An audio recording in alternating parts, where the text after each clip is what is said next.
Good morning, everyone. It is Saturday, which means it's time for yet another Salty Saturday morning. I am the belabored producer of this Salty Nerd podcast, Matthew Kadish, coming at you with my expert panel of nerds. But before we get going, just want to remind everyone that, we appreciate any super chats you throw our way. So if you want to be generous and help support the show and you like what you hear and see, be sure to do that because we will be monitoring the chat during the live stream and highlighting chats that we like. So getting back to my expert panel of nerds, with me as always is Matt Vader 74. How you doing, buddy? Hey man, how are you?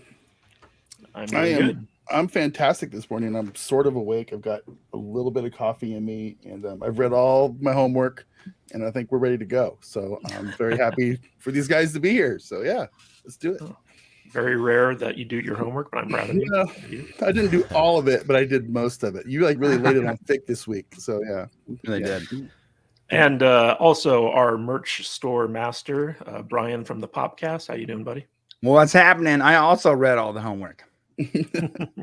Brian, why don't you tell everyone a little bit about our store and Mixed Teas in general? Because there's a lot of cool YouTuber swag that you can get on there, from what I understand. There is. You can go to, what's the name of this? What's the URL for the store again? SaltyNerdStore.com. SaltyNerdStore.com. And it will forward you to the Salty Nerd Store. And there is a lot of really cool stuff up there that I've personally uploaded. So you should go check it out. It's really good stuff, really fun 80s and pop culture shirts, along with other shirts. The Popcast My Store also has a lot of cool stuff too. If you like specifically science fiction, because that's pretty much all I have up there. But a lot of our stuff is kind of based on in-jokes, but we're actually working on a hat that says headcanon on it. Yeah, that's going up. Everybody wants to wear it while they're trying to justify bad TV shows. That's going up on Tuesday. Awesome.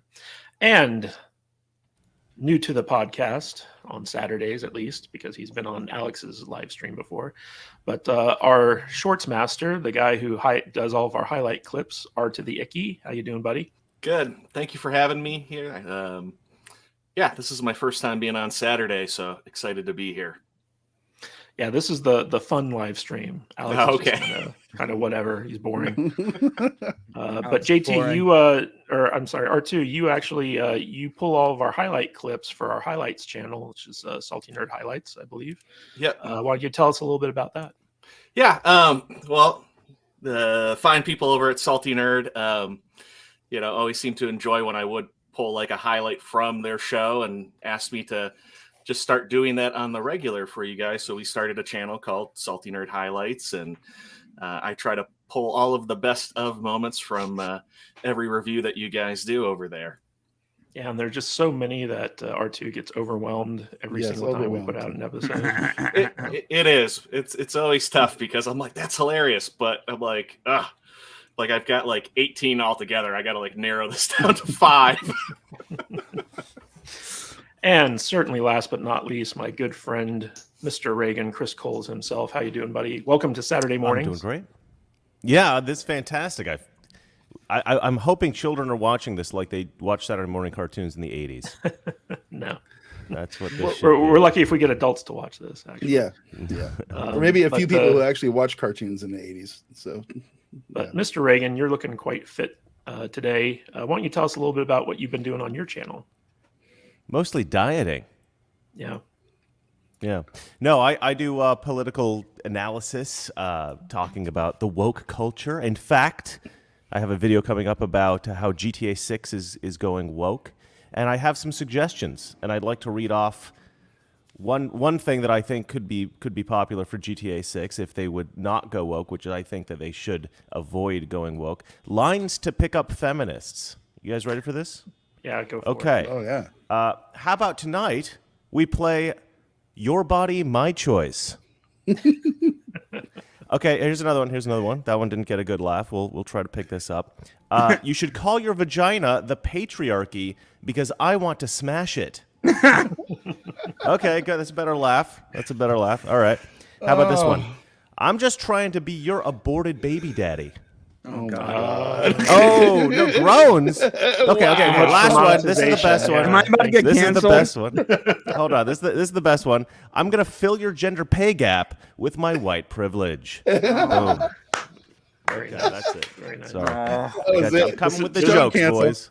We got nobody left watching the channel, and we're good. Okay. That's literally that's it. literally going to be on my next video. I'm putting. I'll that in see my you guys next video. Saturday. Yeah, all right, man. Well, it was That funny. awesome. We covered that topic last Saturday. The Did you? Grand Theft Auto Okay. going woke, and none of us had any jokes about it. So thank you. No, for I mean making light of because that. Grand Theft Auto is a funny game. It's Like the infuriating. GTA, like the previous iterations were funny, and I'm afraid this one, if it goes woke, it's gonna like ruin it. You know. No, yeah, it's Mr. Reagan. It's because they don't like money. They don't like money. Apparently, if everybody's going left, go right, guys. Like, Yep. point of difference. It's like they've never taken a marketing class. Anyway, Jeez. sorry, I digress. All right. Well, before we get going, I just wanted to shout out everyone who's currently in the chat right now. Thilo Adamitz, thank you for being here. I believe I haven't seen you in the chat before, so it's fun seeing new people in here. Anthony Mark, good to see you, sir. Orwell's son, Kelsey Mascaro, good to see you, Kelsey. JT Gunn, of course, he was on last week. Eric Falconer, David Farnsworth, Mr. Farnsworth, Rogue Disney, Joker Voice, Mrs. R to the Icky. Good to see you. Andre Enrico. Who else we got on here? Dennis Wright. And we're starting off right with a super chat from JT Gunn. On that note, take my money, LOL. So, Mr. Reagan, thank you. You got someone to pony up $2. Yay! And Mrs. To the Icky wrote, "What am I watching?" Question mark. I think that was my fault. All right. That's good. I like it. we all of us wonder what we're watching every Saturday morning, so it's all fine. All right, guys. So we're going to start off the stream with Star Wars. This week, the first major trailer for the Andor TV series dropped, and we're not going to actually play the trailer because we like money and we don't want to get demonetized. But I will kind of scroll through it and then get your reactions.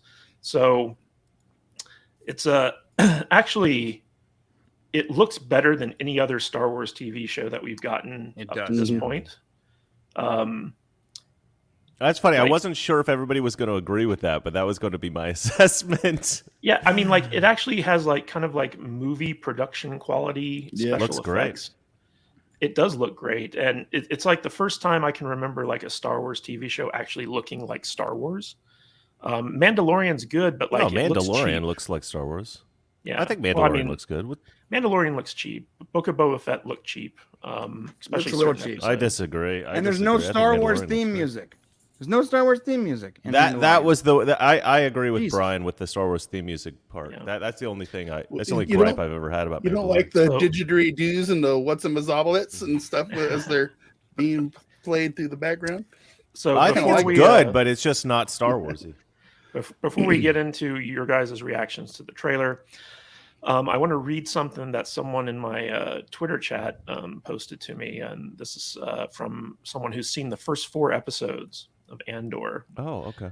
And I guess this was like a journalist who got like a pre-screening type thing, and they said, "I've seen the first 4 episodes of Andor, and it's the most serious, grounded thing Star Wars has ever done. It feels more like an English-made espionage thriller than Star Wars. It is totally unconcerned with giving you fan service moments and instead wants to delve into what it's like for the bit players in this universe to wake up every morning and go about their day.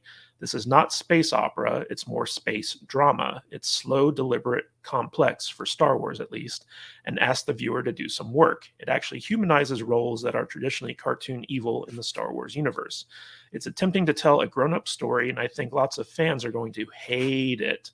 Gilroy's presence is all over this thing. It's got that cinema verite vibe that the core Bourne movies had going for them. Puts you in the world like never before. Whether the world can hold up to that level of scrutiny is up for debate, but it is fascinating." And so that's kind of what I was expecting from Tony Gilroy, who was responsible for like the 3rd act of Rogue One. And this is basically a Rogue One prequel. So like what we got from that movie was pretty much space espionage, and it was a kind of more of serious take, got away from like the whole space opera, space fantasy, Jedi stuff. And actually from watching this trailer, it feels more like a James Bond in outer space story to me almost. I want to get your guys' thoughts on it. Matt Bader 74, what did you think of Andor?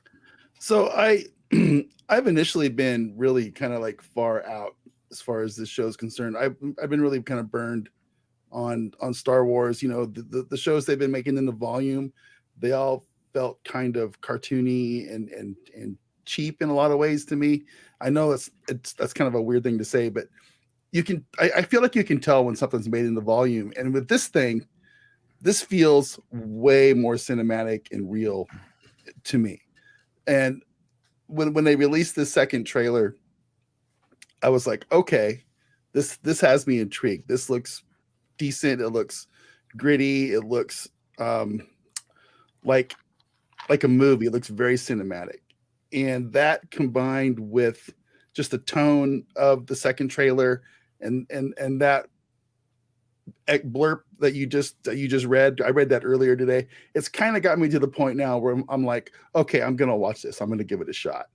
And now, I mean, I was gonna watch it anyway, just so we could talk about it on the show. But now my brain has kind of clicked to where I want to watch it until it tells me I don't want to watch it anymore. If that makes any sense, kind of like I felt with the Orville. I went into the Orville looking forward to it, and they burned me. But this, I'm at that pre-series kind of place. I'm looking forward to seeing this now, and if it pisses people off, then I guess that's okay. I guess it just depends on who those people are, because this looks interesting to me now, and I'm looking forward to at least it's starting and getting going. So bring it. Yeah. Well, it certainly looks better than Kenobi at this point. Yeah. Brian, what are your thoughts on the Andor trailer? The trailer is fine. My problem is with the series. First off, now we're doing prequels to prequels. Like, for the love of God, can we not move forward in this universe at all? Yep. It's literally a prequel to a prequel. God, it's so stupid to me that we have to constantly go backwards. Time's just moving backwards in Star Wars. It drives me nuts. I like anything with Skarsgård. I like that actor. I like the father and the son. Mm-hmm. So that's interesting to me. The main character, Andor, I guess his name is, was the worst part of Rogue One. He is so, what's the term? Bland.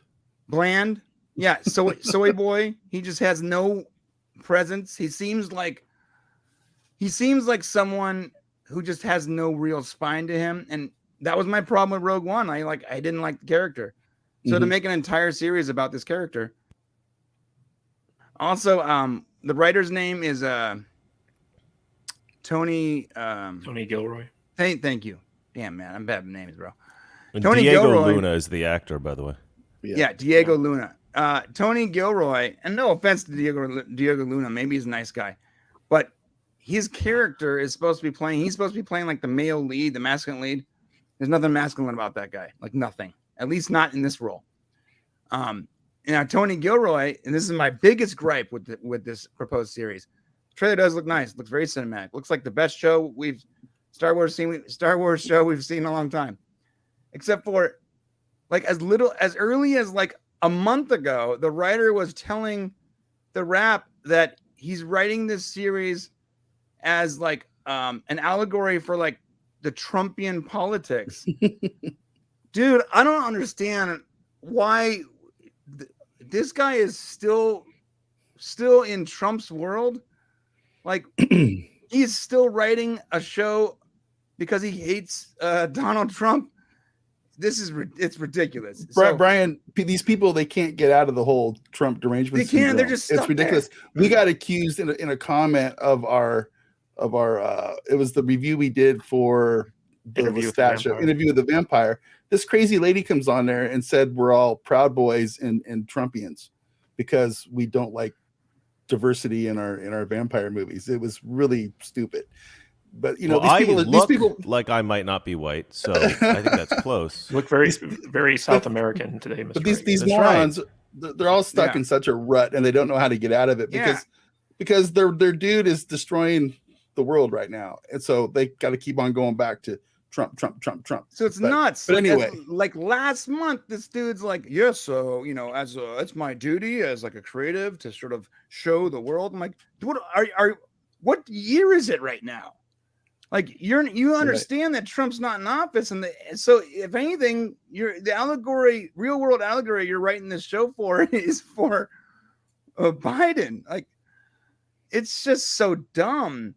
So I have already been down this road with Star Wars shows and Star Wars, and I'm normally the guy who's very optimistic. I'm always the guy on this panel who's like, oh, give it a chance, it'll probably be good, dude. Bro, I've been burned, and like I had almost zero, and I had negative enjoyment from Obi-Wan. Yeah, I was watching Obi-Wan, and I was the guy. I made a video the day the first episode came out. Took Shane and I a week to create this highly produced video saying, give Obi-Wan a chance. It's gonna be, it should set the Star Wars path. All the evidence was there. There's no reason why this is not a good show. I said that after the trailer. I said this looks like it could be. It could be the good. show that gets. I was back also on track. tricked. Well, check it out, Mr. Reagan. We had that video up for one day. It's the only video we have ever pulled from our channel. Okay, it in one day it had like 4,000 views, and all the comments were like, "Wow, you guys are really wrong on this."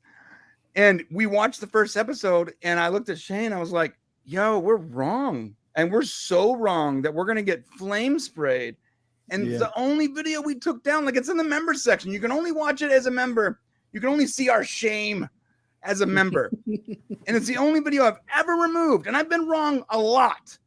But I was so wrong and so disappointed that I removed almost a week of work that we did. So I'm looking at this and I'm like, hey, this looks really good. And I'm like, oh, I said the same thing 3 times already.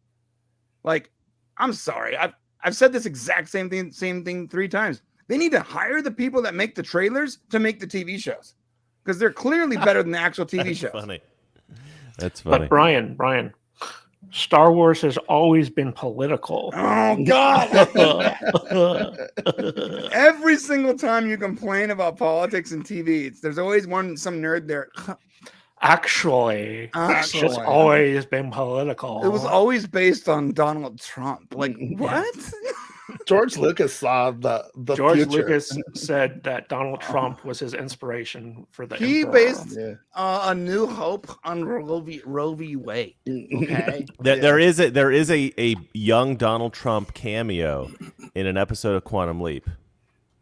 Yeah. Just He putting actually that did a out there. bunch of cameos. He did Quantum. He didn't do a cameo in the sense that like he was in it, but they portrayed a young Donald Trump as being inspired by the character in Quantum Leap. Right, Yeah, with in one Scott of the episodes Bakula's in the character. 80s. Yeah, that'd be hilarious. Which is pretty cool, actually. Which is Dr. funny. Sam Beckett. Dr. Sam Beckett is like, Mr. Trump. All right, so I want to get R2's take on the Andor trailer. R2, what did you think of this trailer? So I watched it for the first time last night over on another friend's stream, and I thought it looked good. I thought it looked very Star Wars, definitely a lot like Rogue One, and just seeing that, it's definitely I'm intrigued. But then, kind of knowing some of the other things about the politics and everything, it's like that kills a lot of excitement.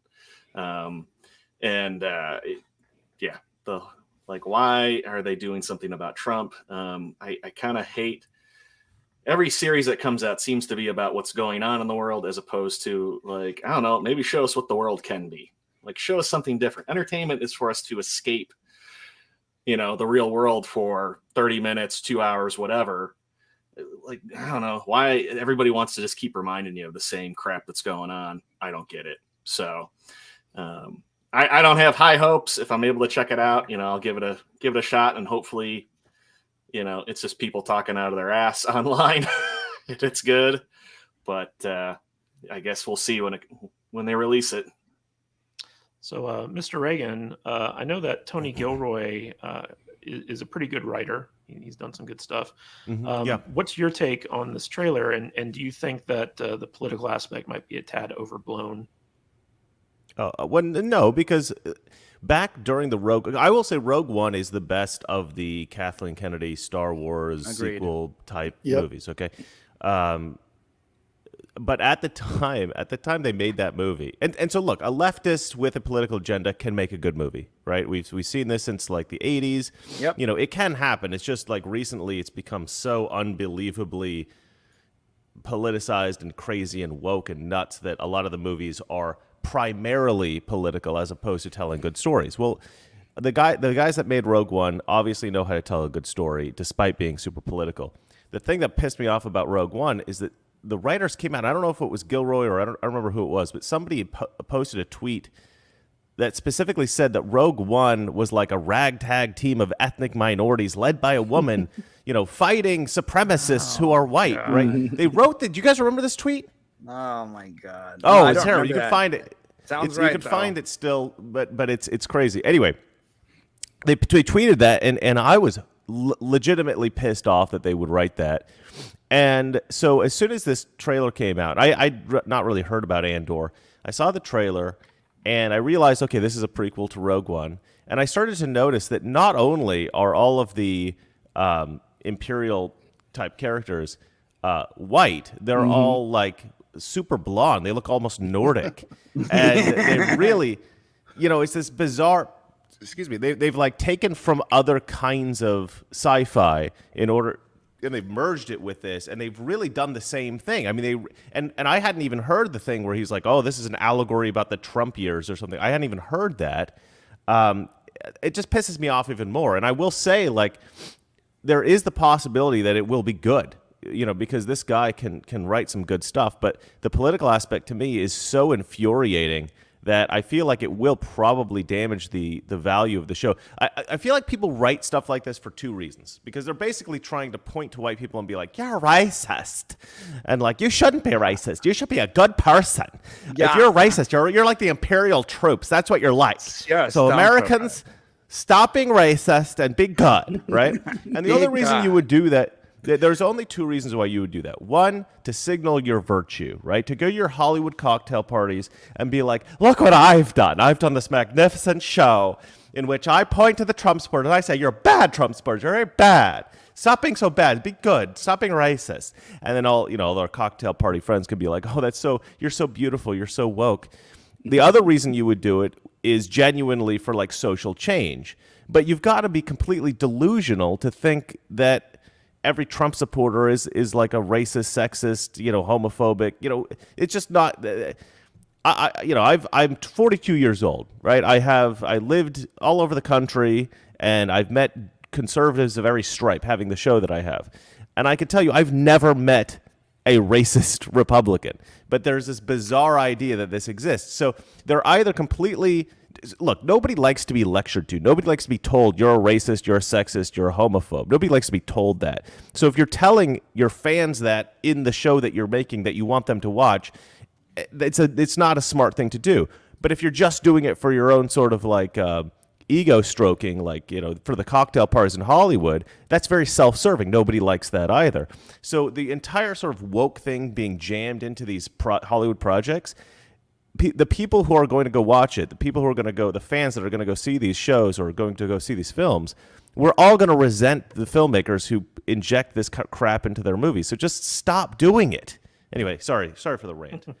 No, it's okay. Well, one of the interesting things about this trailer is that for the first time, we're really getting to see kind of Stellan Skarsgård's role in this, and he's an old white guy, and he seems to be the genesis of the entire rebellion.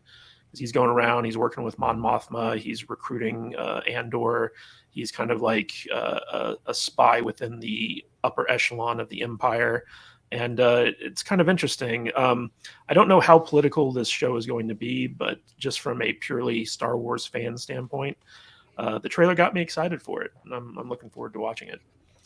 Real quick, they definitely have the like people of color versus white dynamic though. Yeah, definitely. And he does apparent. seem to be like he's like the good white. the good white. Somebody thought that he might be the Trump character of it. Oh, but he's the good guy, right? I don't know. I mean, it looks like it, but somebody was like, because he's such a big actor, like he would be. They're both fat. That's the only. He would like, it would be like, maybe it's going to be like a switcheroo. Like you'll think he's good and he's bad. Yeah. Given everything that we've said, I'm still kind of looking forward to the aspect of the show about the formation of the rebellion, and we get to see what the Empire is doing in the build up to the first Death Star. I'm sorry, I'm a Star Wars nerd. That stuff kind of intrigues me. And it does kind of suck that it's going to be presented to us in the veil of some kind of weird Trumpian dystopia. But like I said, it could still be good. These guys are good filmmakers. They're good writers. I hope it is. I really kind of hope it. I always root for it. I always root for these Star Wars shows and movies, and I'm always disappointed. So there's absolutely I won't be surprised if it happens again. And then, in 8 weeks we'll come back here and I'll be a salty motherfucker like you've never seen, and it's just I'll just be again, they caught us again. So whatever, it's fine if that's what it is. I guess we'll just have more stuff to talk about on our YouTube channels, right? Yeah, we're gonna be watching another Matt Kadish video, 15-minute retrospective. Yes, on why Andor is bad. Yeah, and then wait, there is one really good piece of Star Wars content that you guys need to see. It's called Wade, a Star Wars Story. Oh yeah. That is really cool. It's a feast for the eyes. Absolutely brilliant book. You need to watch. You need to get that ASAP. About the greatest Star Wars character to ever live. Yep. Speaking of great Star Wars characters, one of the things I did like about this trailer was we got to see a little bit of Mon Mothma being an actual character as opposed to just popping up. And I was getting some Game of Thrones vibes from her scenes. It seemed pretty cool. Yep. But speaking of strong female characters, let's talk about Batgirl. Oh. So one of the big stories of this week was that Warner Brothers officially shelved $100 million Batgirl movie that was already finished. And it's kind of been sending shockwaves through the Hollywood establishment. And we're getting a lot of kind of different takes on this. Some are saying like, oh, it was strictly a tax write-off, a tax scheme type thing. It was a reorientation of strategy. It was racist, sexist, like whatever. But it's very clear that Warner Brothers is cleaning house under the new Discovery management of David Zaslav. And it's very rare for a studio to flat out say, oh, we just spent $90 million on this movie. We're not going to release it because it sucks. I think unprecedented. I don't think it's just rare. I don't think this has ever happened. And it really showcases kind of like the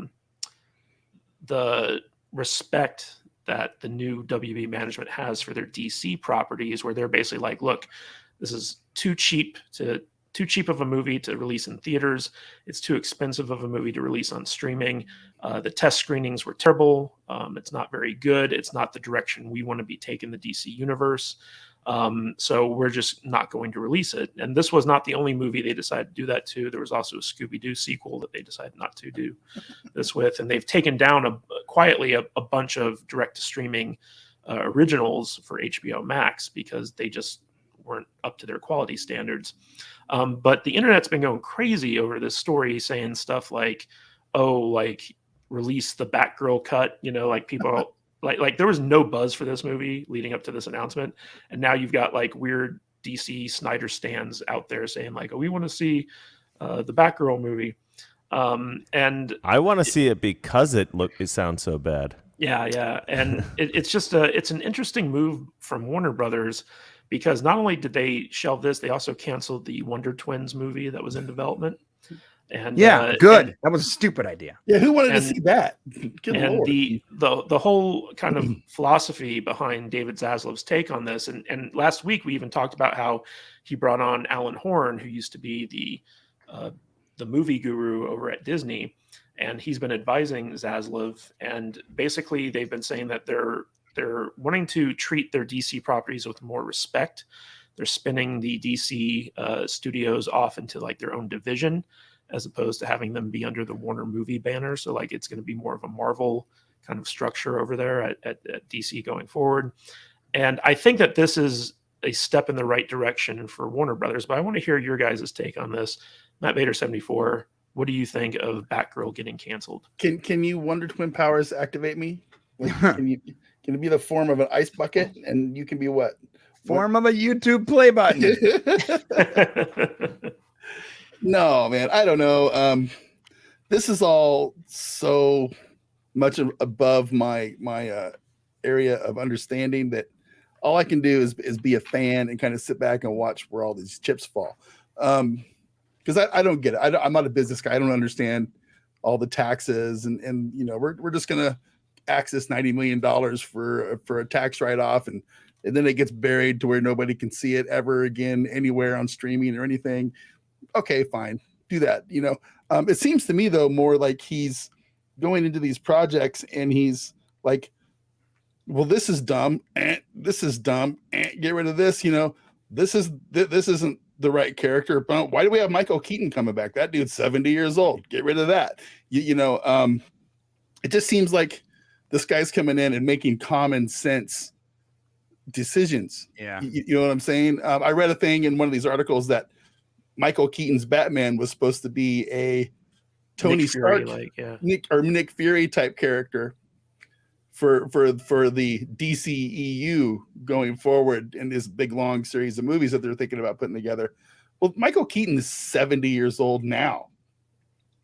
By the time they get all these movies done, he'd be 85, 90 years old probably. So he'd be Biden.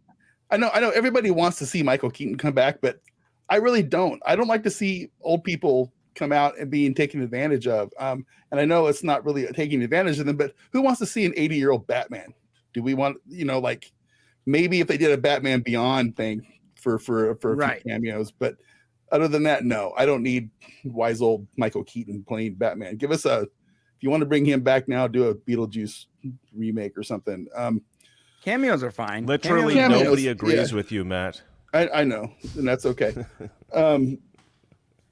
But whatever, that's fine. These movies that he cut, I don't think anybody was going to watch them anyway. And that's just my opinion. Scooby-Doo. Do people watch the Scooby-Doo movies?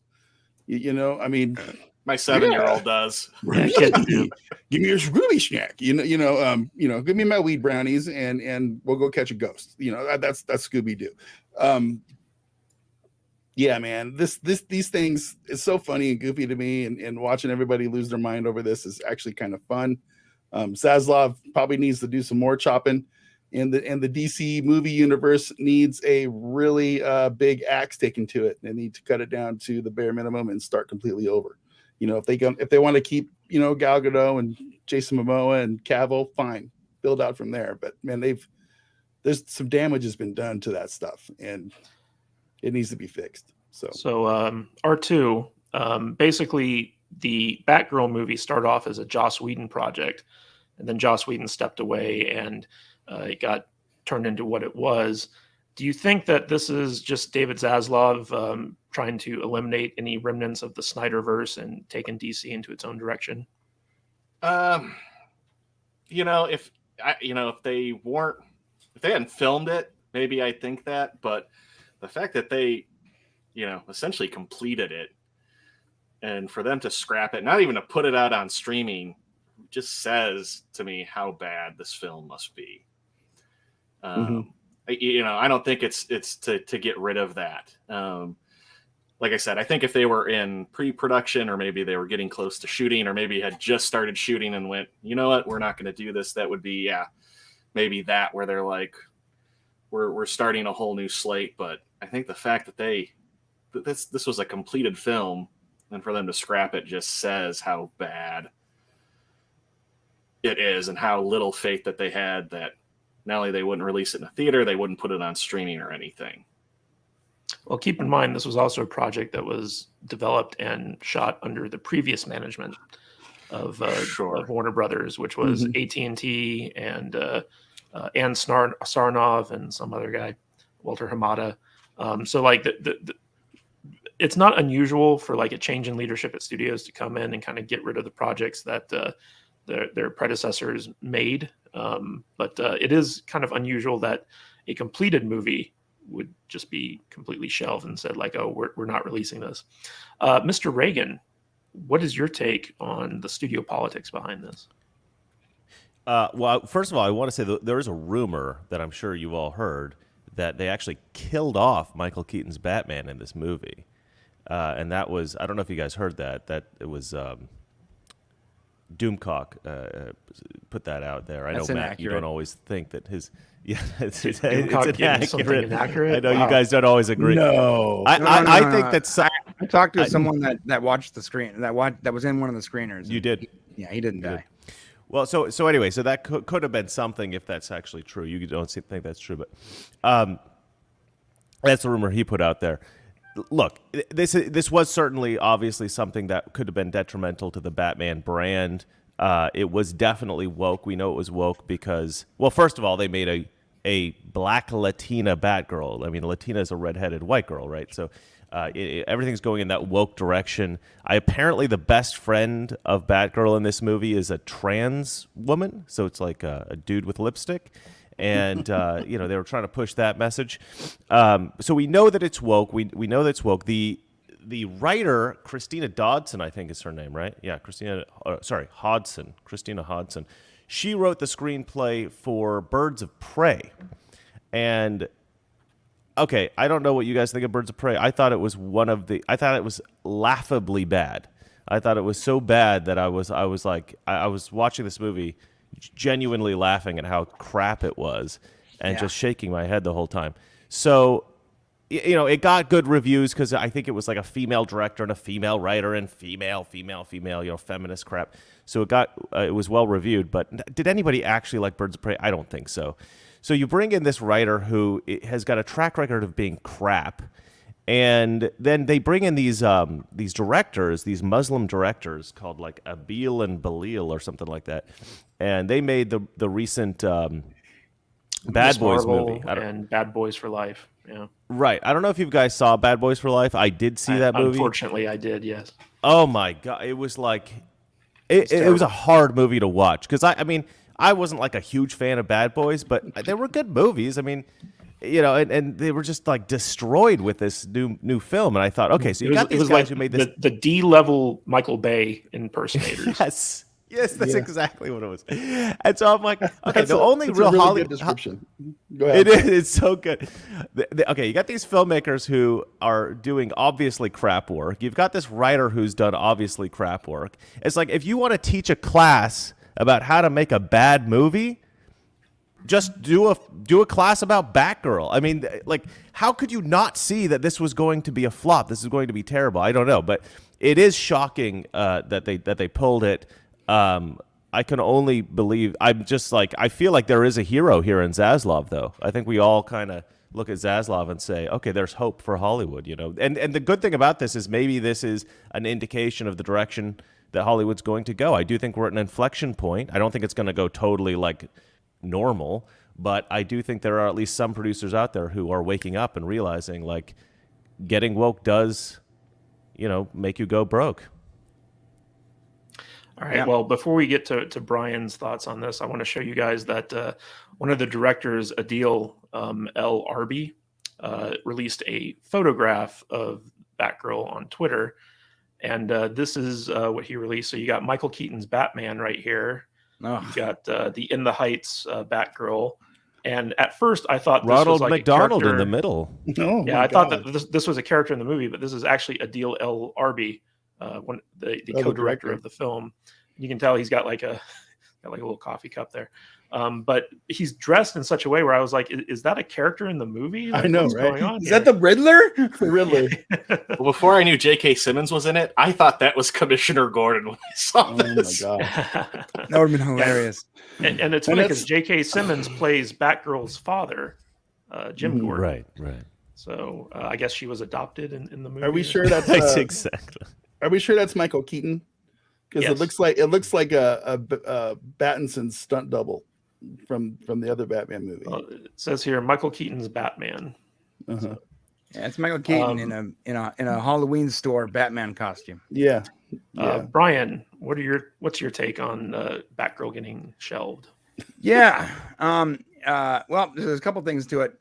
So when there's a big merger like this, there's a limited amount of time where you can sort of cancel projects and reclaim the money or claim it as a write-off. So we knew something like this, some of this was going to happen. Probably stuff that was in development that was already paid for, or, things that weren't making any money whatsoever. But for this, it was an unprecedented, just like you said. However, I think it was actually a super bold move because we know the movie, the show, whatever it is, was garbage. They said they wanted to make cinematic movies. So think about this: $90 million worth of movies, of this movie. It's not just them losing $90 million because that is going to be a write-off, right? They're going to write that down. But then if that movie came out and it damaged the actual brand they were trying to build, which is the holy trinity of DC, Batman, Superman, Wonder Woman, and, the DC going forward, if they truly want to get DC on track, which is, it's been a while since it's been on track, this movie can't come out. You can't let this come out around the same time Black Adam is coming out when you're trying to actually steer the ship into the right direction. It's just going to confuse people, especially since Keaton is in Flashpoint. We've already determined that, right? Keaton's in Flashpoint. There's a point where Barry, the Flash, goes back in time. He messes with time and he comes back to the future. And instead of Ben Affleck, it's Michael Keaton, right? So you're going to throw a lot of confusion into the franchise, into the universe, if you introduce this character before he's properly reintroduced in the Flash. And you're going to kill the moment. Like when fans see Michael Keaton's Batman for the first time and see that Barry is now, transfixed and he's in a different universe, that needs to be a moment where it's like, it needs to be a standout moment. It needs to be a clap out loud moment when you see the 80s version of Batman again. And if you see this movie come out first, guess what? Minimize that scene entirely. Minimize the entire point of that movie. And then when we see Thomas Wayne, die and then Barry fix everything and Ben Affleck comes back, it's going to further minimize that death to have him already in this movie. So you have a crappy movie that's not cinematic with really bad costumes and it's super woke and it has the wrong characters and the wrong outfits and the wrong everything. Even worse, though, it's going to minimize the future DC projects. And clearly they care about DC because if you look at their earnings call, half the stuff they talked about, half their slides were DC related. Like they see that, at least Zaslav sees that there is a massive property here that Warner Brothers has not properly taken advantage of. And instead, they've been short-sighted. They've released movies at the bad time with the wrong actors, with the wrong directors. They've had no real cohesion, and they haven't actually taken advantage of this massive franchise that can totally Marvel rival. There is no reason that DC isn't making $1 billion a film. There's no reason. Yeah. So Zaslav sees that and goes, "Hey, guess what? We can write this nonsense down. Make sure it doesn't affect our movies and our franchise going forward, And what's the loss?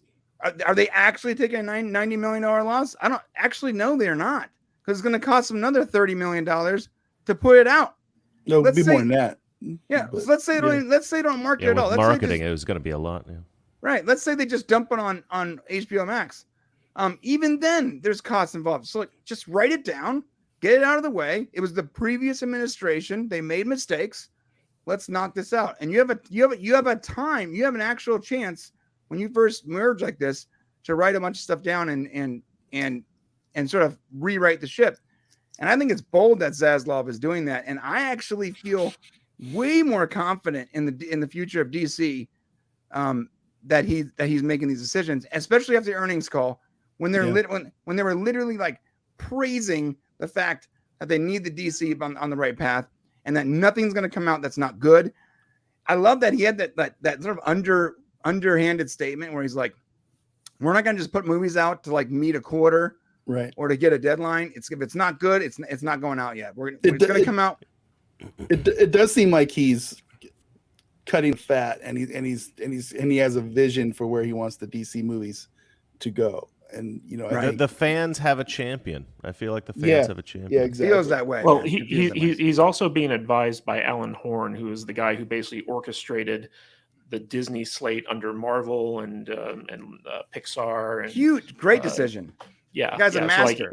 yeah, So- he definitely knows what he's doing. He's coming in there, and one of the things I liked about what Zaslav has been saying is he's like quality over quantity. He says Mhm. that you know, like if you spend more than $40 million on a straight to streaming release, it's too much. They want to refocus on theatrical releases, and in order to do a high quality theatrical release, it's going to cost more than $100 million. Mhm. And so they're basically like, look, we're going to focus our funds on very good movies that we're going to put out in theaters, and the stuff that we send straight to streaming is going to be cost efficient. And we don't want to do the Netflix model where we spend $200 million on a straight to streaming movie. We want to basically focus on making really good movies for the appropriate budget that they're allotted for their distribution method. And it's a big paradigm shift for Warner Brothers, who's been probably one of the worst studios for like a long time. And their whole kind of like COVID strategy, where they just released everything straight to streaming, was like a disaster for them. I mean, like for us, it was good because we got to see all those movies from home.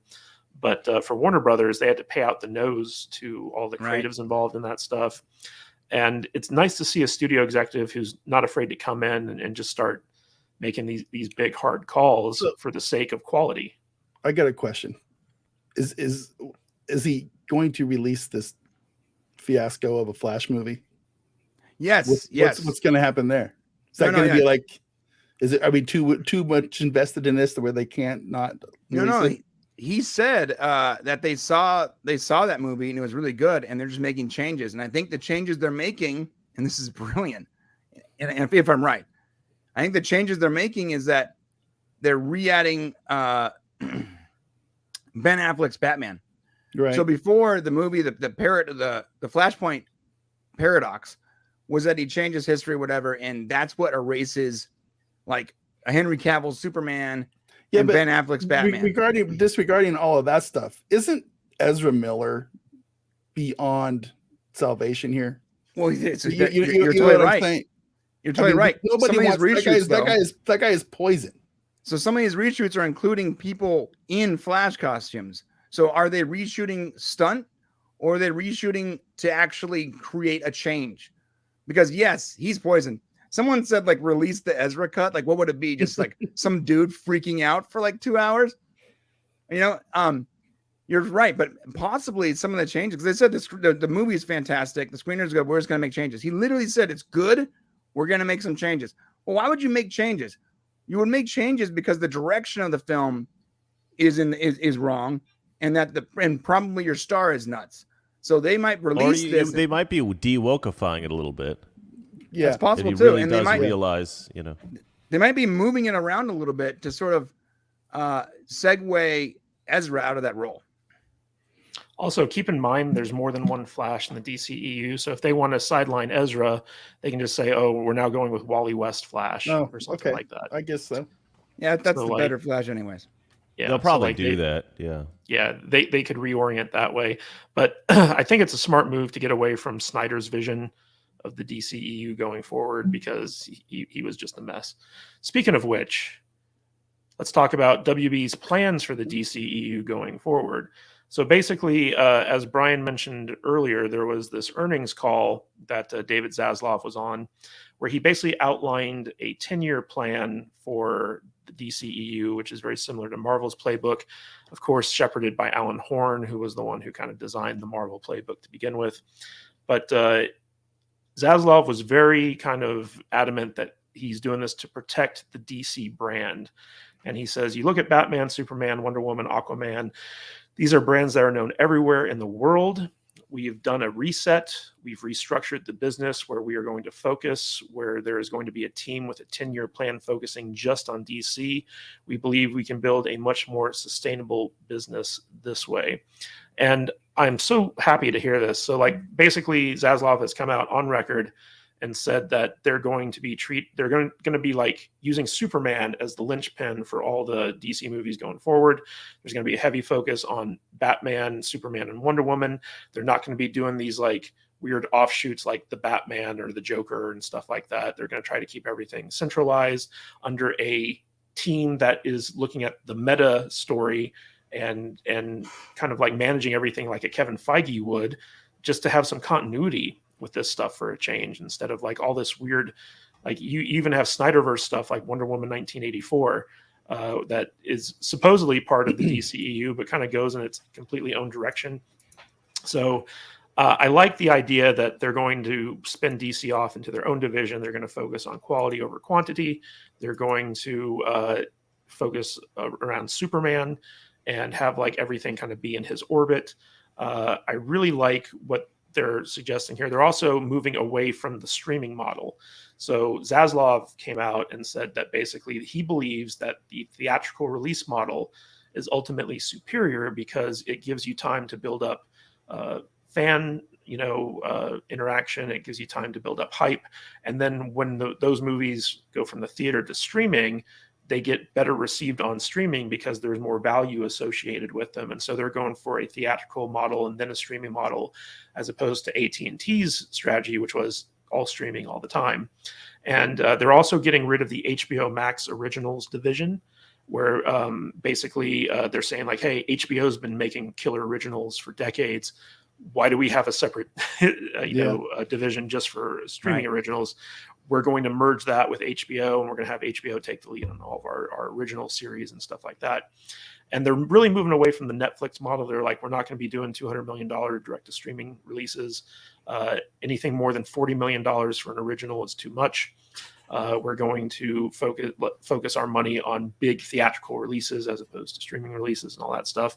So it sounds like Zaslav really knows his stuff, and he's not afraid to kind of come in and just like burn down the house and rebuild something from a better foundation. Mr. Reagan, I want to know your thoughts on this. What do you think of the strategy moving forward for the DCEU and Warner Brothers Discovery? Yeah, I mean, conceptually it's a good idea, but it really all has to do with the quality of the projects, right? So if they make good movies, this plan's a great plan because it'll do great. All these will do great. If the movies aren't great, then it's a terrible plan because they're kind of locked in, right? So my only advice is bring me in. I will write your movies and they will be amazing. That's my pitch. I know Salty Nerd is so popular that all the Warner Brothers executives do watch us here, so they'll hear me. Yeah, I mean, there is a risk that you're going to lock into a concept and a scenario that's not good. But I don't know. Hopefully they do all right. I would like to say that I don't know what the Superman's going to be like moving forward. What their concept for Superman is like. I'd like to see Superman go back to being a nerd when he's Clark Kent. This is a pet peeve of mine. Sorry to go on like a little bit of a sidetrack here with this. But this is a salty nerd kind of idea. It's like in the 90s when they had Lois and Clark come out, Dean Cain was so goddamn charming that even as Clark Kent, he couldn't be nerdy. He tried. You could see him trying to be nerdy, but he just wasn't nerdy. And that show was so damn popular that every iteration of Clark after that, he was just too damn cool. And I'm like, no. It's not the glasses that are the disguise, guys. It's the sort of awkwardness, right? It's the fact that Clark Kent isn't cool and Superman is, and people can't even imagine that this guy is Superman. That's the concept. And also nerdy kids who maybe weren't popular in school or they weren't liked very much and they felt a little awkward, they felt a little nerdy, they could relate to Clark Kent. They could say, okay, he's Clark Kent when he's at school and stuff like that, but really, he's a superhero. And I think nerdy kids really liked that and related to it. And when they stripped that out, I mean, the Christopher Reeve Superman is just like this iconic character. And even if you go back to the Action Comics #1, the Clark Kent character was an awkward character that Lois wasn't interested in. So I think if they shift back to that, I think they've got a lot more material to work with. I think they should bring in the guys that made Batman the Animated Series and all that stuff. I think they should bring them in because those guys are geniuses. Anyway, those are my thoughts on how they should And Warner Brothers, I know you're watching. Take my advice. Hire me. Yeah, hire me to be on your 10-year team. That's what I want. Yeah. That's right. Speaking of 10 years, Brian, I want to get your take on what you think this 10-year plan is going to be. Yeah, I'm pretty much on the same page. I think that, especially with hiring Alan Horn, which fantastic move. I think that they're trying to go down the Marvel route, but they're trying to start in a place that's not where Marvel's currently at, because where Marvel's currently at is not great and boring and just, irrelevant. So I think hiring Alan Horn was a great idea. I think canceling a bunch of this nonsense that didn't make any sense is a great idea. And I really believe that Zaslav sees DC as, like you said, as like this separate wing, like the way Disney sees Marvel. It is a wing. It's not like, oh, this is part of the company. We make money on this along with other things. No, this is a money-making business on its own. And, they just haven't known it. And that's really good, because that's the right mentality. And that's the mentality I wish they had for years. Mm-hmm. And when we first got Man of Steel and they had all those announcements, remember that? They're like, we're going to do Wonder Woman and Batman. And they announced all these things at like a Comic-Con. Like they had all these logos and everything, like Unite the Seven. Oh my God, I lost my mind. I was so stoked. I'm like, oh, they're going to do it. They're going to out Marvel. Here we go. You know what I feel like, what I'm seeing in the whole MCU, DCEU, all this kind of stuff, it reminds me a lot of what goes on in the comic book stores. You have these two big companies, right?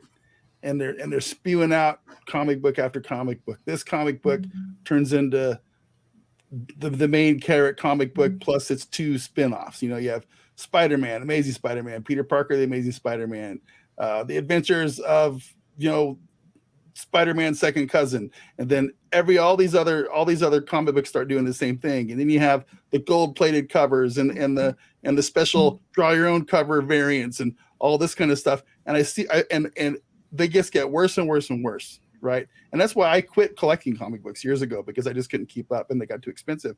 But I feel like these movie companies are kind of going through the same thing, where they have all these great ideas, and then it inevitably fails because they just get too busy. Especially do we all agree that basically all the DC movies were crap except Wonder Woman? Oh yeah. Well, I like the perspective. We're all on that page. Yeah. But it just seems it's okay. It just seems like these movies, especially Marvel, they've gotten too big and they need to bring it back in. And I think that DC needs to do the same thing, like I said earlier. And I think Zaslav realizes this. He needs to get back to the core of what makes people like these DC characters and these DC movies. And he has a great idea of, bringing it back to basics and building up on the big 3 or 4 characters that they have. And I think it's going to work out for him. But that's just R2, after the previous administration's DC movies hit, The Flash, Black Adam, and Shazam, where do you think the new Warner Brothers Discovery is going to go with the DC characters? Like, I know there's been talk about a Blue Beetle movie that has yet to be canceled.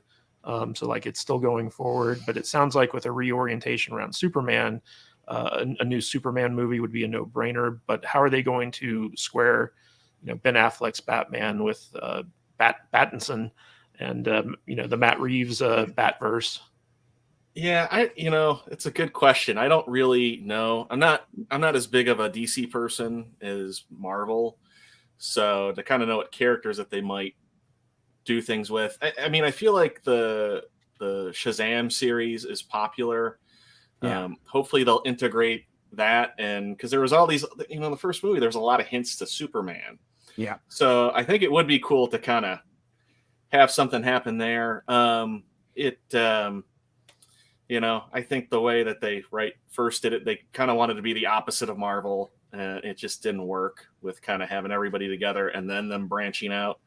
I don't think you can do that with characters. You have to let everybody build a story, because when you bring them together, then everybody knows what's going on, and you can you can have a better story with all these characters there because everybody knows who's who and what's going on. But where they go from here, I don't necessarily know.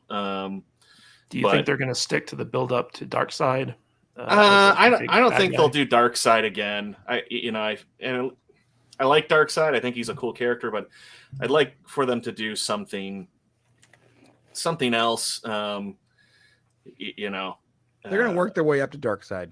Yeah, I actually think they should make Lex Luthor the primary villain because For a while. Lex not Luthor is the the Jesse villain. Eisenberg. Yeah, not that, or I know. even somebody I like don't think- Brainiac, though. Yeah, Like a but you different still- villain would be. You Be still got to cool work your way see. up to eventually Darkseid. You can go through all those. But like Sure, Darkseid is sure, the Thanos sure. of the DCU. So. Mhm. Yeah, That is true, but I do think that you've got this character who is sort of almost inexplicably resilient and powerful. I mean, he goes up against Superman and consistently succeeds. So you got to find a way of actually making him scary and impressive and all that kind of stuff. They've got him there. Make him an actual threat. Make him somebody who is sort of the central villain of a lot of stuff that goes on. Maybe secretly behind the scenes, he's the wizard behind the curtain, something like Real- that. remember, was Rock of real Ages- quick, we got a super chat Hold on, we got two. that we need to get to. Fluffy Panda for $2. Does Ezra's new cult allow DC? Probably not, because I think Ezra's been fired, actually, going forward. What was the other super chat? Fluffy Panda for $5. Thank you, Fluffy Panda. Be real. How is DC supposed to succeed without a black trans lesbian as Batman, Leslie Jones as Wonder Woman, and Trump as Superman? Come on. I agree. And I'm sorry. Dennis Wright is right. Thanos is the dark side of Marvel. That's actually accurate. So you know what's one of funny? the things... Real Go quick, ahead, there, man. there's actually this storyline from the animated show. I'm not sure if you guys ever watched it. Reagan, you actually dropped that earlier. But there's this amazing storyline where it goes through, for many seasons, it's going through. Lex Luthor's a bad guy. He's constantly a thorn on their side. He's a really good villain. It's voiced by a phenomenal voice actor. And they get to the dark side, whatever, storyline, and it's like this this big epic season-long storyline. And when you get to the very end, they had this amazing moment where Superman and Darkseid are going at it, and eventually Superman starts to lose, and out of nowhere, out of a boom tube, comes Lex Luthor, and he's like, "I'm sorry, I had to get my power suit." And he basically has this line where he's like, and he's wearing his suit, right? He's like a regular business suit, and he's like, if anyone's gonna, if this is my world, and we might not always see eye to eye, but on this one we're on the same side. I'm paraphrasing, and he has like the anti-life equation, and he sacrifices himself to save the world. And so Lex Luthor's been this bad guy for like 5 seasons straight, and he still was. But in this moment, this one guy, there was an enemy of my enemy moment, and Darkseid was worse than his ultimate goal, because if he can't have the world, neither can Darkseid, and he saves the planet, and it was the coolest ending I've ever seen to a cartoon. I've never seen anything better. Those guys were geniuses. There's a scene where Lex Luthor, this is earlier in the series, Lex Luthor somehow switches bodies with Barry Allen, the Flash. Oh, yes. And he's running around. Nobody can catch him because he's so fast. And he gets to a bathroom. He goes, man, I don't know how to do anything. Like, I don't know how to beat these guys. I don't know how to like take advantage of being the Flash. But at least I'll find out Flash's secret identity. And he pulls off his mask. He looks in the mirror and he goes, I have no idea who this is. It was so good. Who the F These is writers this? were geniuses. They need to Genius. put them on these So projects. speaking of geniuses, I want to know who you guys think would be the best executive to kind of take the Kevin Feige role for the DCEU. Matt Vader, do you have any thoughts on that? I do not. I do not. Maybe you, Mr. Reagan. That would be fine. Yeah, that's not my world, man. I don't know names. So yeah. What about you, Mr. You would Reagan? do a great job. Other than I you. would do it. I will. Other than you. I'm not changing that. I need to control it. Okay. I'm sick of that. R2, are you going to say Kathleen Kennedy? Oh, good God, no. And in fact, I don't want them to have a Kevin Feige, because Kevin Feige's a Trojan horse.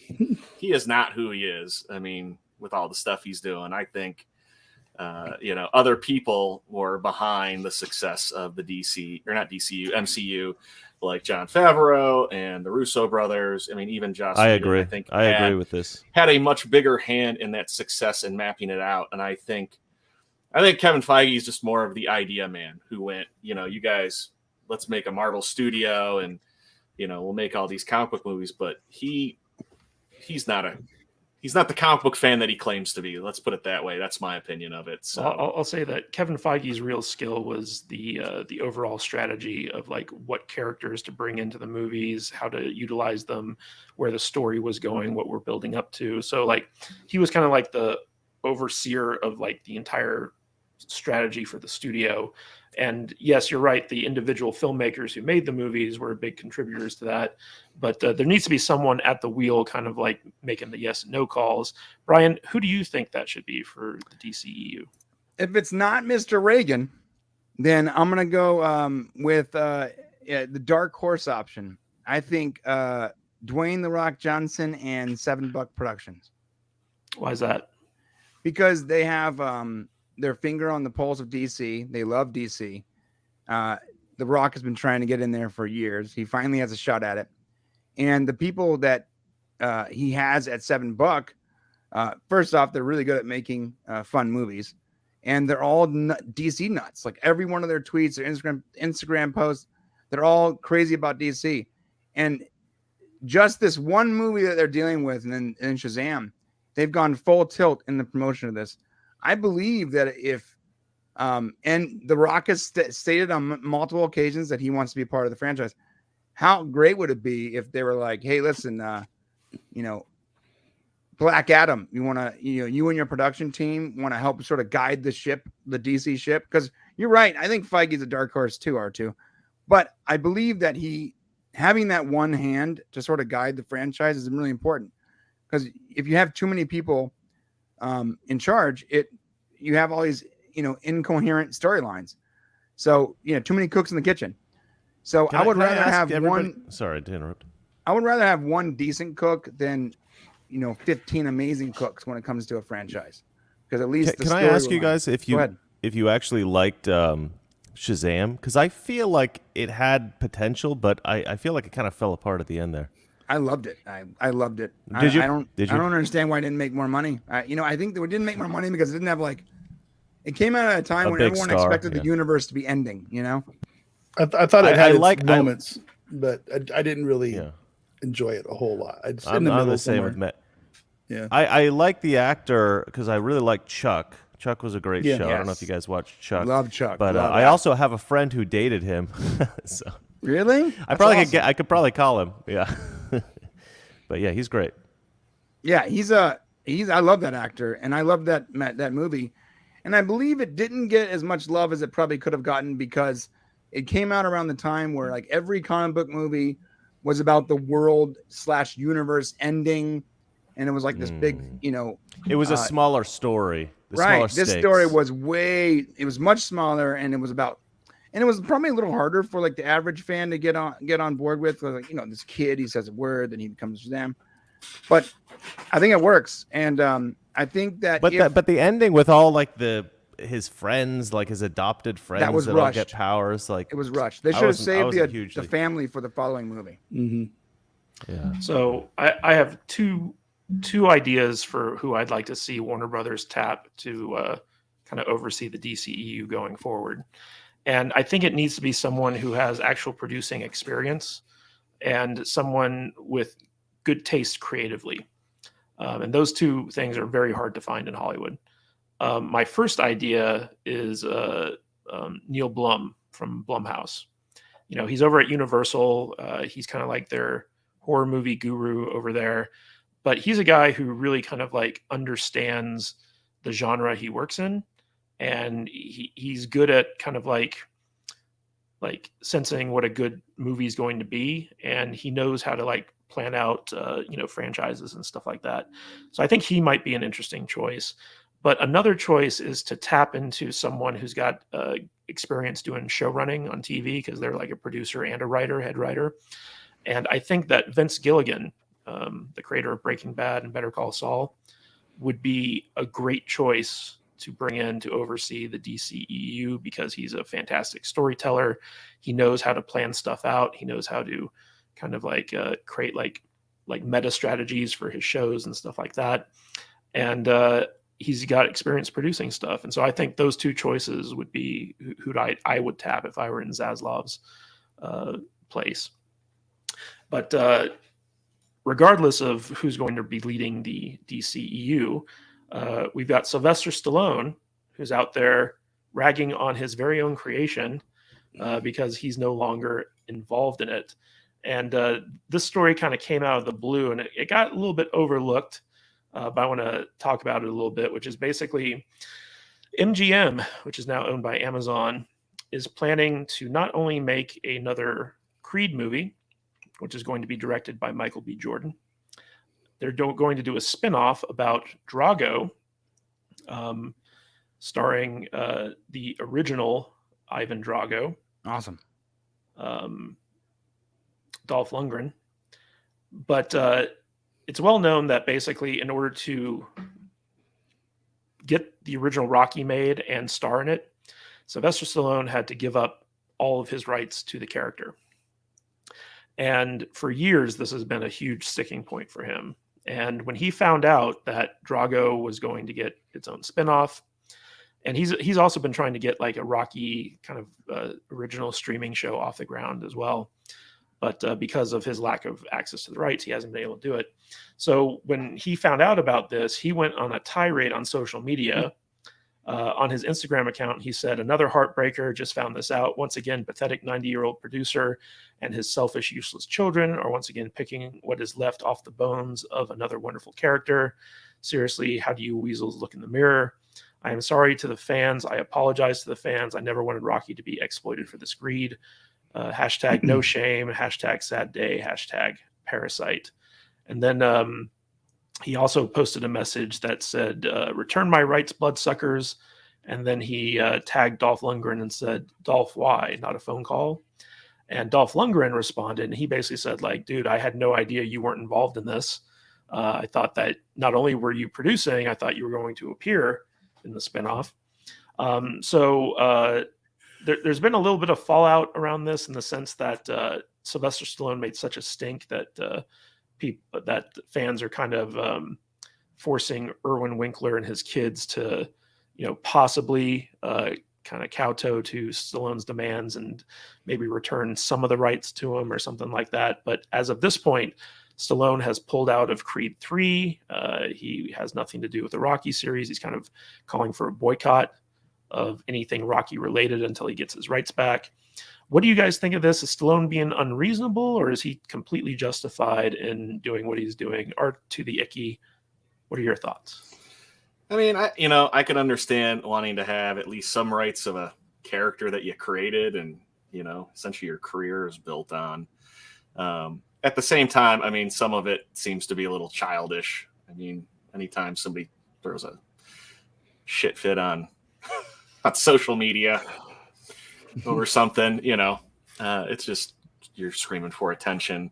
I think also too kind of calling out, a friend of his too like that. I mean, I don't know. Why didn't you pick up the phone and talk to the guy?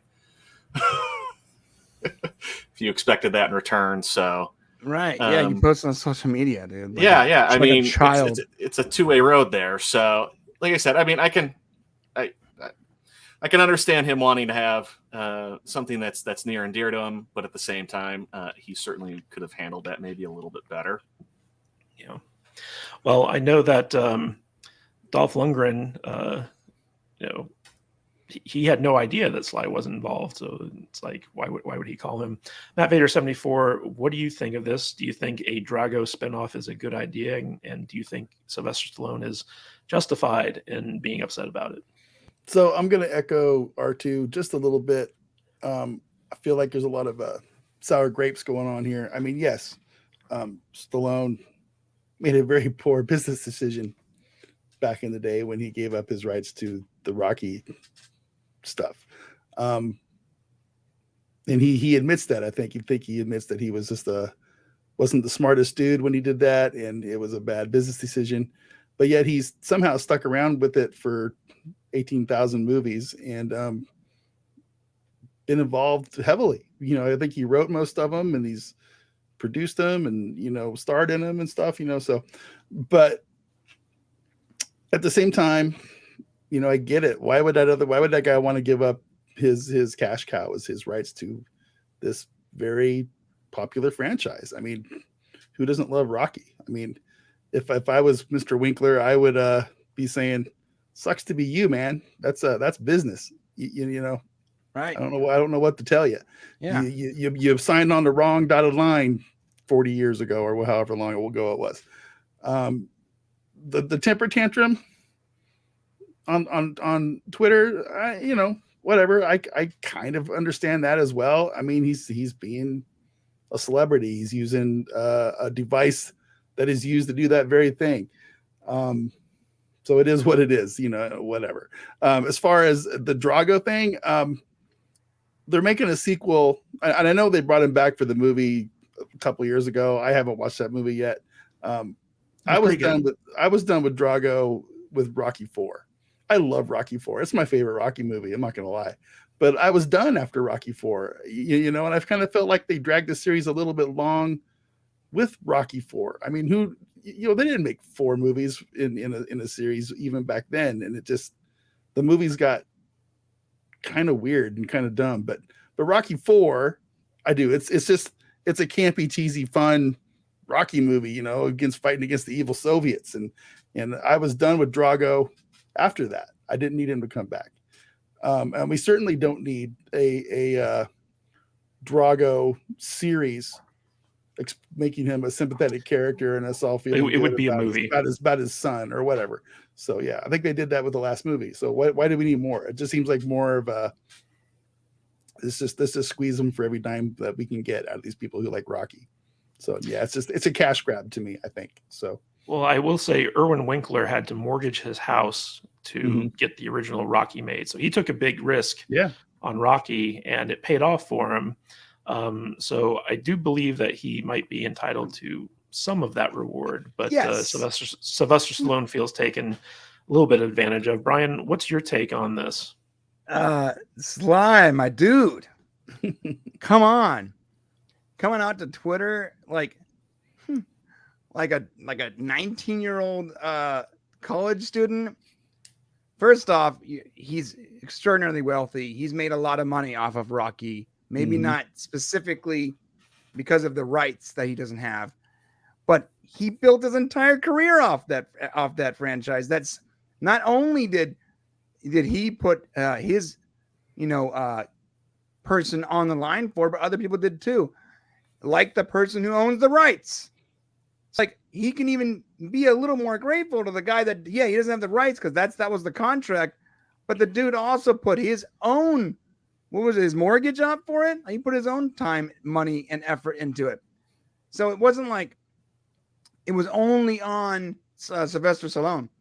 Additionally, like I love Dolph Lundgren. I'm down. I know it's a cash grab. Technically, every movie and every TV show is technically a cash grab. But and I don't think Dolph has gotten enough love over the years. Like the dude he's actually an actual like black belt or whatever, and he has like a master's degree in like chemical engineering. Yeah, he's a smart dude. Like the guy, it's like that old meme you see when you're like, the moment you realize that Dolph Lundgren is more qualified to be a scientist than Bill Nye the Science Guy. I mean, the guy is like a Renaissance man, and I don't think he's gotten a lot of love. Probably because he was typecast as like the angry, Russian villain. He's probably thrilled not to be doing another kindergarten cop movie too. Right. So like I'm down for a Dolph series. I don't know if it's gonna be good or not, or a movie, but I don't see why Sly has why anyone is giving him the time of day. Society should be criticizing this guy right now. Like, hey, you know what, dude? You made a deal. You got very, very rich and very, very famous off that deal. And you're complaining years later, and then you're giving Dolph a hard time. First off, Dolph thought you were in the movie. Of course he did. Complaining publicly when you could have picked up the phone. You're complaining that he didn't call you. Why don't you call him before you post on Instagram? What a silly concept. It's a silly concept to expect a 70-year-old man to call his friend that he's known for 30 plus years and be like, hey man, you're in this movie I'm not a part of. Maybe work behind the scenes to actually get you involved. This whole social media thing is just juvenile at best and, you know, manipulative at worst. So Sly, bro, come on. So, Mr. Reagan, what are the odds that we're also going to get a spinoff of Mr. T's son and Hulk Hogan's son within the Rocky universe? Oh man, 100% chance.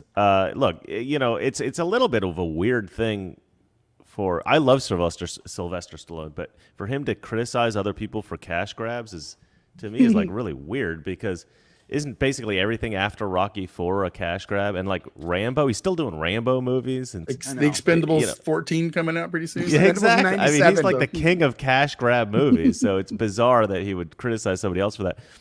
Look, nobody cares about this story because it's, you know, rich Hollywood guy annoyed with another rich Hollywood guy because he's not getting like a little bit more money and this guy's getting a little bit more money. Nobody cares about that. You know, it's like, yeah, I think that people would care a little bit more if they knew like the interrelationship with these two guys. Like maybe they would care more because they would think, oh yeah, that guy was a dick to him and he totally deserves it and blah blah blah. You know, if this all occurred on a reality show, maybe we would care. But we don't. We don't really know the relationship they have. We don't really know these guys on a personal level. So it's just like one guy's bickering with another guy about a business deal that happened, you know, 50 years ago or something, and nobody gives a shit. Sorry. Well, I also think now that Amazon owns the rights to Rocky, that this was a power play by Stallone to try to get them to the negotiating table so that he can get some of his projects going over there. So, I mean, who knows? But let's talk a little bit, speaking of franchises that have been mismanaged, let's talk a little bit about the Orville Season 3 and do a little post-mortem. So the Orville recently ended its latest season, Season 3. And I went on IMDb to take a look at what the ratings for this season have been. And they were not good. I want to highlight a few for you guys. So the first one is downgraded rating from 8 to 5 after Season 3 premiere and not lower because of Seasons 1 and 2. Season 3 premiere was bad and cringeworthy, a whole different show, bad acting, bad plot, emotional dishwater water all through the part I had the patience to watch. No comedy whatsoever. Orville has become unrecognizable. And there are a couple good reviews here, but most of them are pretty bad. 4s out of 10, 5s out of 10. Hope dies at last. Now it's about transgender aliens. A nosedive of season 3 sinking pretty fast, pretty deep. What have you done with my favorite show? So basically, a lot of people are very disappointed in Season 3, and they don't even care if it gets renewed anymore, whereas before Season 3 premiered, people were very excited for it. I know Brian covered a lot of the season. I was on, we started covering it a little bit on Salty Saturdays, and then we were like, this show's garbage. We're not going to cover it anymore. And then I went over to Salty Trekker's channel to very disappointed in you. I know. You just couldn't help yourself. It's my OCD. I had to finish what I started. Oh, we're not going to talk about it here anymore, but we're going to go over to the other channel. Well, that was your call, buddy. That was your call. It most certainly was not. But Vader, as a post-mortem, I know you didn't finish the season, but you saw enough of it to kind of form an opinion. What is your take on the Orville? I quit watching after episode 5. I had never been more disappointed or disgusted in a television show pretty much in my life. I was really hyped about this show, and it just turned into the social justice banhammer just coming in and smashing me on top of the skull every single week. And I'd had enough. I couldn't do it anymore. And it was simply just one show of virtue signaling and stupid social justice topics after another. And I was done, and I'm over it. And that's all I'm going to say about it, really, because I didn't watch it past season 5 or episode 5, and I don't talk about things that I don't watch. So I'm going to leave it at that. I didn't enjoy it. It was so bad I quit, and I don't do that often. And So, Mr. Reagan, I know that you probably haven't watched this show, but Seth MacFarlane's a well-known leftist. The first 2 seasons of the show were actually like pretty not really political. Like I they did have their watched messaging. every episode of the Orville, Matt. Oh, you have. Oh, that's good to know. The what is- only one I didn't see is the last episode. Now I tried to watch it last night, and I was kind of busy, and I wasn't. Missing So able out. what to is see your it. Other overall than the last take one. on season missed 3 it. then? Okay. I have never seen this happen before. This is the weirdest thing I've ever seen for any TV show ever made in the history of television. Seth MacFarlane made a comedy show. All right, that's what it was. It was a comedy show. And then season 3, he went, you know what? Let's turn this into a serious drama. And everybody went, yeah, that's a great idea. And I'm watching the first episode of season 3, and I'm just going, where's the jokes? I don't get it. Like it's like, am I an idiot? Suicide Or funny? yeah, it was the weirdest thing, man. I mean, when you go through the season, what's even weirder is that I don't remember what episode, but there is an episode that is a comedy episode. So you're watching all these like serious dramatic things, and then suddenly there's a random comedy episode, which I can only assume was something that they had written for a previous season and gone and like they'd scrapped it or something, and then they kind of like revamped it for the new season or something. But it's shocking to me that a comedic writer, a comedic television show producer or filmmaker would suddenly go, I want to make this serious. And it always seemed to me to be a little bit of an ego project for him, you know, a vanity project, because he made himself the captain, and he made himself, you know, very desirable with women, and he made himself feel like, you know, he became Captain Kirk, you know, and I don't know, he's a decent looking guy, but he's not a leading man really. So he's made himself a leading man so that he can be cool in this show, and then he makes a comedy because he's known for comedy, but that's not really what he wants to do. So finally in season 3 he goes, actually, I'll make myself the hero of a dramatic sci-fi series, which is what I really want. And then they had some weird episodes, like Twilight Zone type episodes, that had weird endings and stuff. I mean, everything about season 3 is bizarre, and it was definitely a betrayal of the fans. They had created a show that 100% agree. Right? And the woke stuff, you're totally right. There was no real reason and the woke stuff was really confusing as well. Actually, Matt, you and I talked about this through text, I think. But I kind of disagreed with you because they have this whole episode, which I do think that they were intending to present a message about transgender kids and like how you should love transgender kids even if they're transgender or whatever. The problem is the whole story revolved around a little girl who had forcible gender reassignment surgery when she was a baby, and then her whole life she felt like a girl even though she was a boy, and she was like, you know, Dad, I feel like a girl even though I'm a boy. I want to reverse my transgender surgery. But they didn't talk about it like that. She was just like, I want to be a girl. And they sort of treated it like she was going from being a boy to a girl, but actually she was going back to being a girl. She was originally a girl. She was forced to become a boy. So it was almost like an anti-transgender message by accident. Right. And the whole thing was so convoluted and crazy, and just like, I know they were trying to be woke, but it wasn't working because of how they originated that story. And I don't know. The whole thing was just, I don't know. I mean, the special effects were better. The ship looks better in the third season. Yeah, they had nice video game effects. It was really cool. But the story, man, woof. It was bizarre. It's a bizarre thing, guys. So R2, I know you haven't watched the Orville season 3, but what's your take on shows basically deciding to become political propaganda as opposed to entertainment? They suck. I don't want to watch those. I mean, it's just like everything else, you know. It's like I get enough of that, you know, online, Twitter, the news. The last thing I want to do is something entertainment-wise have it shoved in my face even more. So right? I think it's the worst. I mean, I hate shows that are like that. And one of the big reasons why I don't watch anything new. My wife is always trying to get me to watch stuff. She doesn't really care. She just wants to watch TV. But if anything, now I just watch old shows where they don't have any of that stuff and just watch Beauty and the Geek Australia. You can get it on Amazon. This is a fantastic reality show. Beauty and the Geek Australia. I've been watching it. Fantastic. There's a show for you guys. It's not new per se. There are new seasons, but you can't get those on Amazon. But Beauty Great and British the Geek. Bake Off. Yeah. fantastic. Yeah, old seasons of Survivor is amazing. Mythic Quest, another good show. You can Yeah, watch. great show. Mythic Quest is great. So, Brian, one of these reviews that we did, I was on your show for like 2 hours talking about the Orville. And then I had to go on Anti-Trekkers show and talk about it for another 2 hours, and it nearly killed me. There was one good episode this season, which was Domino, the penultimate episode, where they kind of resolved the Kalon War. But every other episode this season was just political garbage. It was propaganda disguised as. Did you see the last episode, Matt?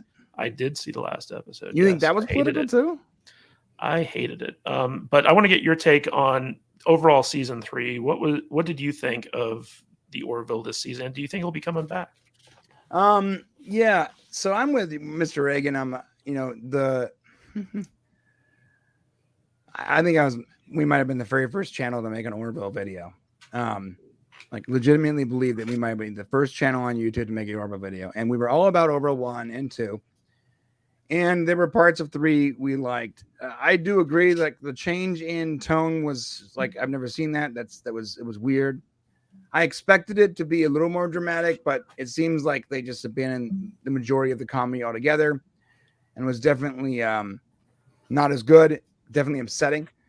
And then Domino, I actually had a lot of problems with Domino. I liked the episode. I think the writing was a little wonky. But then the last episode is actually like a total return to like Orville season 2. And it's all the elements of an Orville episode from season 2 to a degree where I actually had to ask Shane if like, did they write this out of order? How is it that this one episode is so different in tone? It's like watching an episode from season 2 versus season 3. And I think that knowing that they are probably not coming back for 4, they just wanted to leave on like a nice tone, nice terms. And so they gave the best version of Orville they could for the final episode. And when I'm actually encouraged to watch that episode now. I was discouraged last night because I was afraid. Yeah. Like, I was just like, oh, I don't want to watch another episode of season. I'll say this, basically Chris, season 2. The first half of the finale episode, boring as heck. The second half, it was hard for me to get through it. I did have it on. It was hard for me to get through it. It's basically ladies' wine night, the episode. You know, like it's all about Claire getting married to Isaac. It's the one thing I complain about with ladies' wine night. It's the women sitting around drinking wine and talking about their relationship problems. I always thought that that they're making Claire like sexy, even in the early seasons, was fucking weird. Yeah, because I don't know. She's just not like she's kind of an older woman. I mean, she's not an ugly she's not ugly. Okay, she's not ugly. I don't want to be a dick. She's great, but making her a sexy woman was always weird to me. I always thought that was bizarre. Yeah, you can get past the wine night thing, and the rest of it's good. There are some legitimately funny jokes in there. When Bortus is chasing after Clyden, that's hilarious. It's hilarious. It's hilarious that the episode started off with a same-sex rap fantasy. No. Being very careful how I phrase that. Yeah. So listen, it's like let me explain. Let me explain this for you. So they need to rejoin because I guess they had divorced or whatever, right? So don't spoil it for me. I'm gonna go see this today. I'm just gonna give you the premise. A part of their culture is that they have to go to a planet, and Bortus has to forcibly find and then force himself. They talk about that at the beginning. I did get through that stuff. Yeah, they do set that up. It's really funny, and there was some really good. There were some really genuinely funny moments in that. It reminded me of season 2. I didn't find that scene very funny. It was actually very kind of cringy to watch. Because Brian's giving me hope. I'm looking forward to seeing this. And then they have to chase each other down and forcibly have sex with one Clyden another. was fighting him the whole time, like, no. Come on, Matt. You know you've done that in your past. Anyways, it was funny, bro. And when he invites the Kalon, and there was a lot of good moments, and it reminded me of season 2. But you're right. Generally speaking, season 3 was very dour and very political. It felt like an episode that should have happened mid-season as opposed to being the season finale. I agree. Yeah, I agree. But the title of the episode was Future Unknown, so the purpose of it was to sort of like. Do you think Orville will be coming back, Brian? No, I don't think so. My sources say that the sets are gone, and It's cast just has moved on. so expensive. I'm so on expensive to live Orville. on. I was an extra in one episode. I have That's no idea awesome. which episode. Yeah. But I remember Yeah. being on set and What thinking, season? because I'd never seen the show, and I was like, "This Were is you so in that weird. big It's like hangar Worf." set? Were you in that giant I was hangar? I was where I the- was in the studio. I was in the studio. I don't remember it being a hangar, but it was definitely a studio. I can't remember Which what season were I you think an it's, extra in? I don't know. It must have been season 2. I was in the cafeteria area. Bortus was there, and yeah, the whole cast was there, and it must have been season 2. Well, now we're So- gonna have to go search through and find Yeah. it. I I went. know. I went My to friend, the. yeah. I went to I'm in the the Fox background lot, and I went to the actual. It was Fox. It was like, Fox. It was Fox. Yes. Yeah, I went to that giant hangar where they basically have the ship built out, and I remember being like shocked at how large this set was. Like it was like all practical. Like when you guys talk about like video game effects, it's sort of crazy because a lot of those like screens and everything you're seeing, like those are actual like TVs. Everything's very practical and it's giant, and it had to have cost like a fortune. And when they said that they were striking all that and like just storing it up, I was like, oh, well, there's no way. There's no way that the show comes back now that the set's gone, because it's going to cost so much money to rebuild all that, and the cast is already moving on. I don't see it happening. So yeah, the only way it happens is if there's such a massive response from Disney that Disney decides to pour money into it. That's it. Right. All right, real quick, we have a super chat we're going to get to from Will I Am Bo for $5. Thank you, Bo. How can we watch Battlestar Galactica with women in the leads but it doesn't feel forced and woke? Well, they just have to be written well to where we just enjoy the characters. We're not misogynist or sexist. We just like good characters, right? I love Battlestar Galactica. It's one of my favorite series of all time. Do you So remember I was talking the other day about you can do strong female characters. Absolutely. I mean, look at Ridley. Look at there's Buffy the Vampire Slayer. I don't think that was a particularly woke show in any way. No. I mean, Do you there's remember great all the female bitching characters all through history. about gender swapping Starbuck, and then everyone loved Katie Sackhoff? Yeah. I was one of those Like- ones. I was one of those guys that was like, how dare they replace Dirk Benedict with some random blonde hot chick? Like, that'll never work. No. And let me tell you, by the time the first episode that movie was done, I was in. And solidly in for that point forward. And it was just because she was a well-written, fun, cool character, and they sold it. And Strong female characters aren't necessarily feminist woke crap. they've They been just doing have it forever. become that lately. They just Yeah. become that. Also, Mary McCormick as the president. It was an interesting character to set against Adama, I thought. Yes, And the it's characters weren't a vehicle for political propaganda. It just so happened that they were women. I don't know if the Starbuck change was, to kind of like diversify the cast a little bit more or whatever, but it worked. Like they did a good job with it. So I got one more story I want to cover with you guys before we wrap things up. And that is that John Woo, one of my all-time favorite directors, he's the master of action. He is remaking his masterpiece, The Killer, for a original Peacock movie. And it's one of those things where like the Killer is such a good movie that it doesn't need to be remade. It shouldn't be touched. But for the longest time, Hollywood's been trying to make an English language version of this. And the fact that John Woo is coming back as both producer and director of his own masterpiece to remake it has me confused, because like just on principle, I'm against the idea of remaking The Killer. But at the same time, it's the guy who originally made The Killer and he wants to do it again. So I'm like, well, either I trust John Woo or I don't. And it's a little bit hard to figure out where to land on this one. So I want to get your guys' take. Matt Vader 74, what do you think of remaking The Killer in English language? Okay, full disclosure, I've never seen The Killer, so I guess I have some homework to do. So we'll talk about this that was later. not on the list, Matt. What I the know, heck? man. I know. I would've watched it. screwed This on is you some guys. bullshit right here. But hey, I like John Woo movies. Who doesn't like John Woo movies? So I'm okay with this. I got no problem. If he wants to I don't know remake, if he wants to remake and redo and do his own creation, all power to the guy. I have no problem Yeah. with that.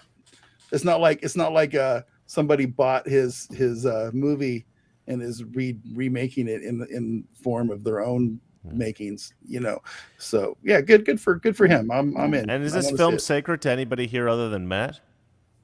No, probably Any action aficionado, it is. It's one of the never greatest seen Hong it. Kong movies ever made.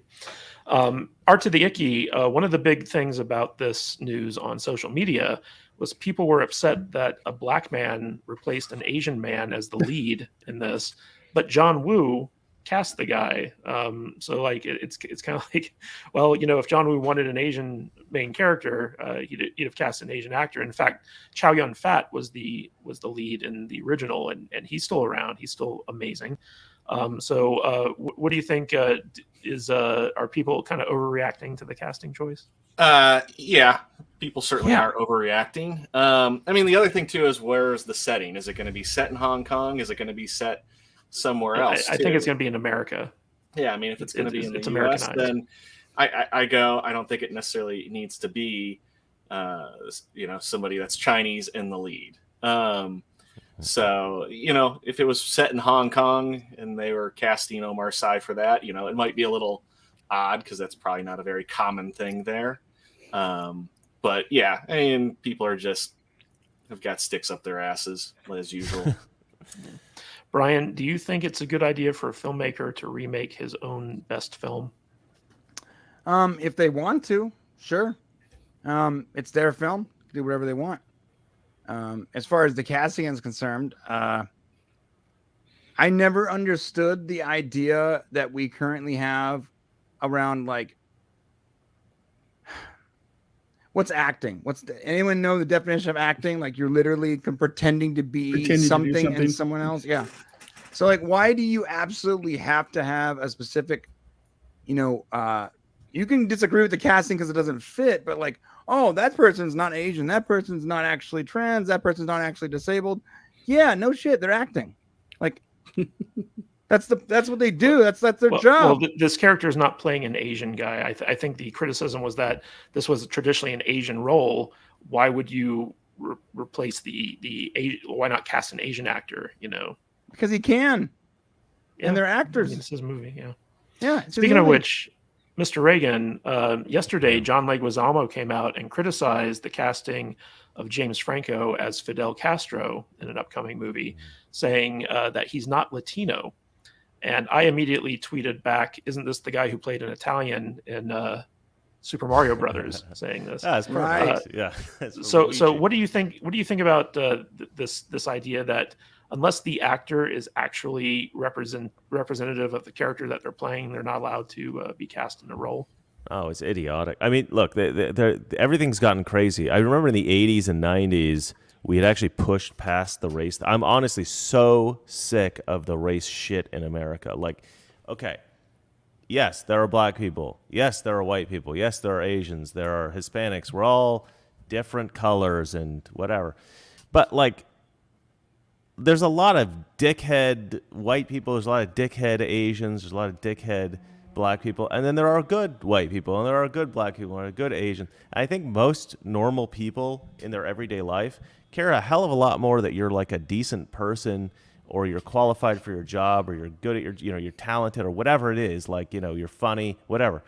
They care a lot more about that than they care, like, where your ancestors were from. Nobody gives a shit about that stuff, right? Not like in normal life. So, like, God, but the left has this idea. There's this idea now. Okay, I don't know if you guys know what critical theory is. I'm just going to throw this out here. Not critical race theory, critical theory, right? There's this idea called critical theory, which says that for hundreds of years, maybe thousands of years, straight white men have had power. And so straight white men wanted to continue to have that power. And so what they did is they created all these things called constructs, which were the social norms that we experience in society now. So the reason girls like pink, well, it's not because girls naturally like pink for some reason. There's some kind of genetic basis for it or whatever. It's because these straight white men knew that if girls liked pink, it would make them weaker and easier to control, and therefore they told all the boys, you like blue, and they told all the girls, you like pink, and this is all like a manipulation, and this is why women like nursing and men like engineering and all this. And so there's this idea that everything in society has been manipulated for hundreds of years, and it's your duty as a good feminist or whatever, or black person, to fight against these social norms. And so you need to have your daughters play with trucks, and you need to have your little boys play with dolls, and all this bullshit. And it's like, look, there are some phenomena in society come about naturally, right? Sometimes women are just naturally drawn to certain things. Boys are drawn to certain things. They can't have that, because if they accept that, then they don't have control over it. The truth is, they're telling you that these straight white men throughout history were evil and had control. And the reason they're telling you that is so that they can control these people. But the end result is that everybody that believes this bullshit becomes sexist and racist against white men. And this is the end result of all their stuff. It all comes from this critical theory. Sometimes it's called postmodernism. But this is the root of all of it. Nobody knows about that, but that's where it all comes from. It all comes from the universities and shit talking about this. It's this idiotic idea that's infected left-wing politics, and it's sort of become this mainstream idea. Nobody knows where it comes from. That's where it comes from.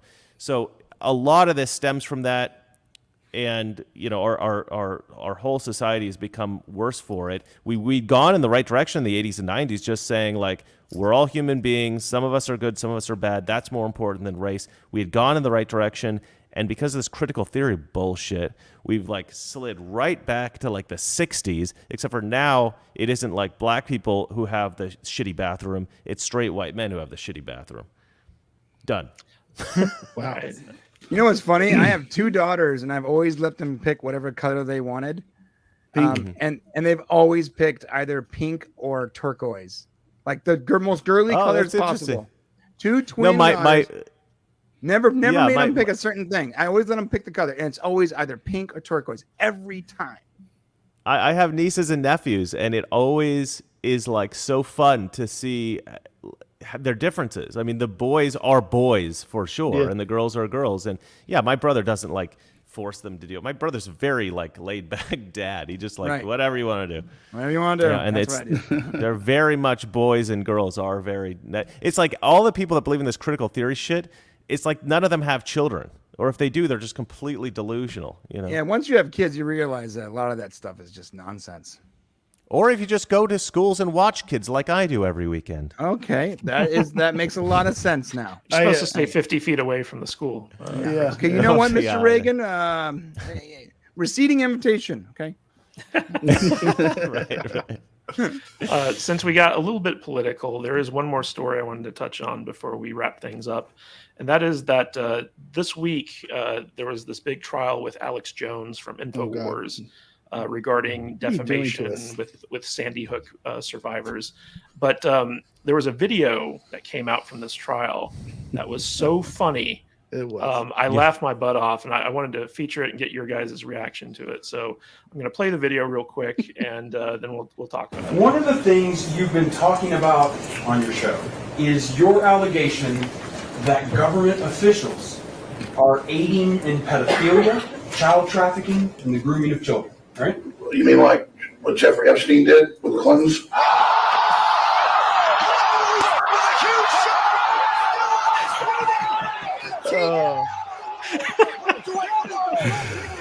That's hilarious. That is ridiculous. Oh my God. I love that video. Like when I first saw that, I lost it. I lost it. Mr. Reagan, do you have anything to say about this trial and how it's basically the end of free speech in America? Well, no, I don't think that's true. I've seen that video on Twitter. Yeah, it's fantastic. That's really funny.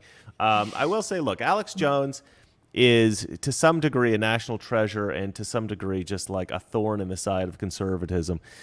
Because at the end of the day, look, I've been on Alex Jones's show. You know, I know him vaguely, and I know a lot of people have worked for him. And I can say that a lot of what Alex Jones says is true, and nobody else really talks about it. I mean, I talk about a lot of stuff on my show that nobody else talks about. People are like terrified to talk about certain things, and it's really annoys the crap out of me. Like I've done recent videos on BlackRock and their influence and that kind of stuff, and nobody else talks about BlackRock, and BlackRock is hugely influential, and a lot of the like woke shit that we see going on in the world, in corporate America right now, is because of this one fucking investment firm, ESG and or whatever.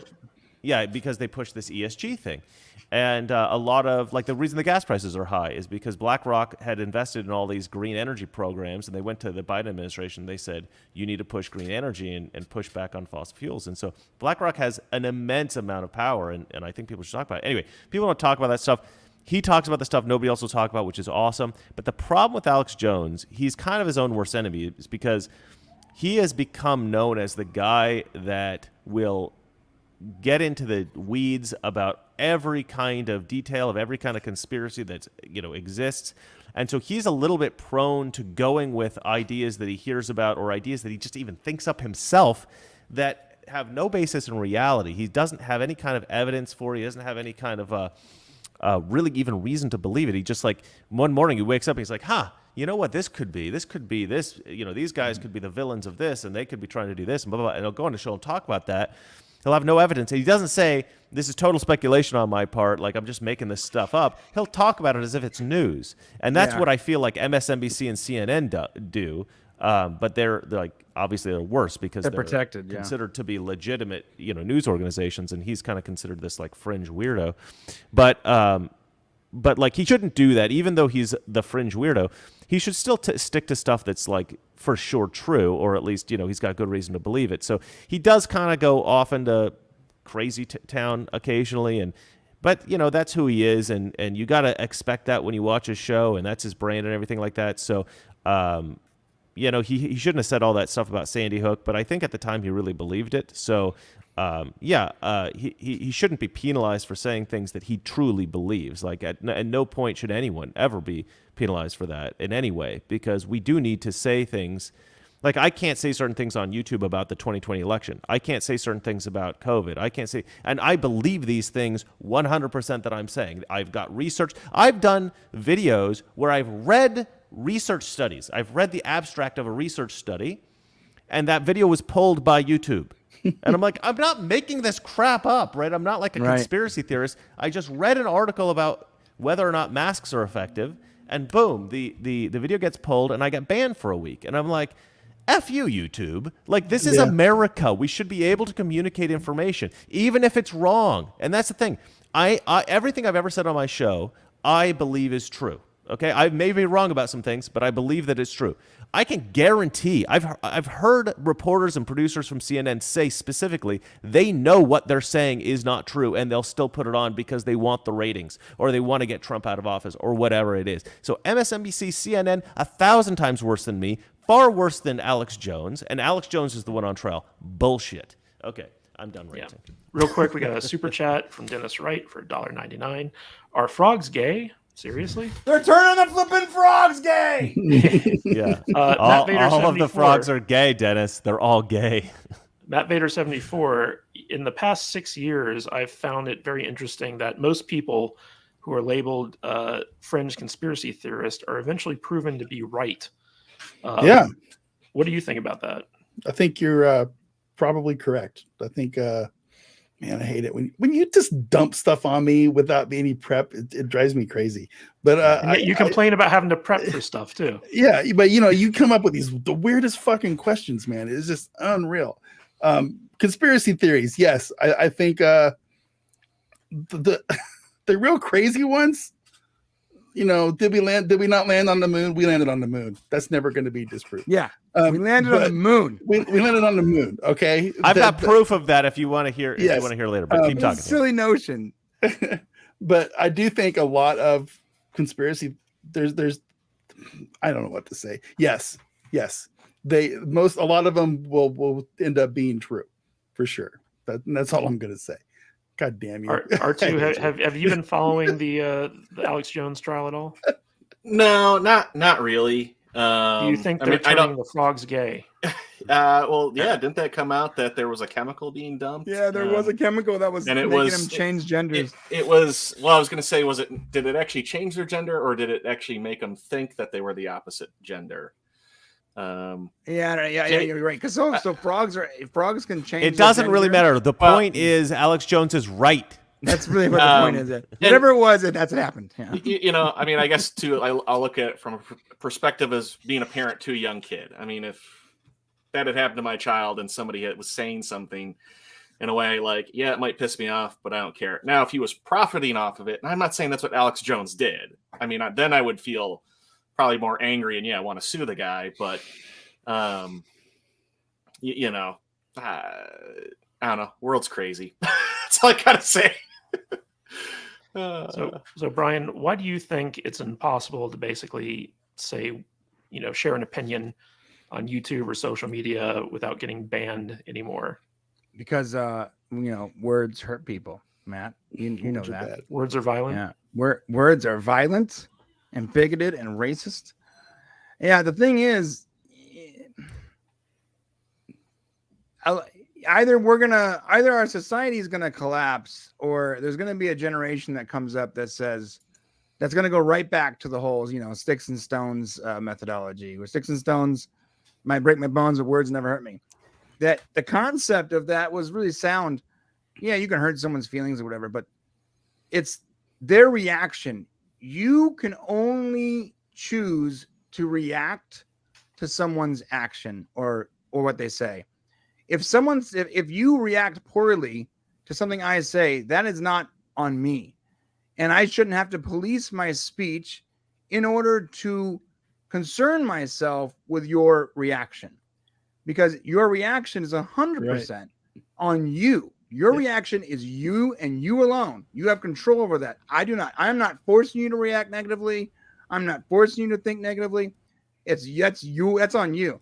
So the fact I love what Brian's saying right now. I just want to put that out there. Yeah. Thank you, Ms. Reagan. The fact that we're backwards, though, and we're going, hey, you know what? I think that you need to police that your initial response so that I don't react poorly is super backwards. And teaching an entire generation to do that is hopefully eventually that pendulum will swing, and we'll go back to a little more logical approach to that conceect.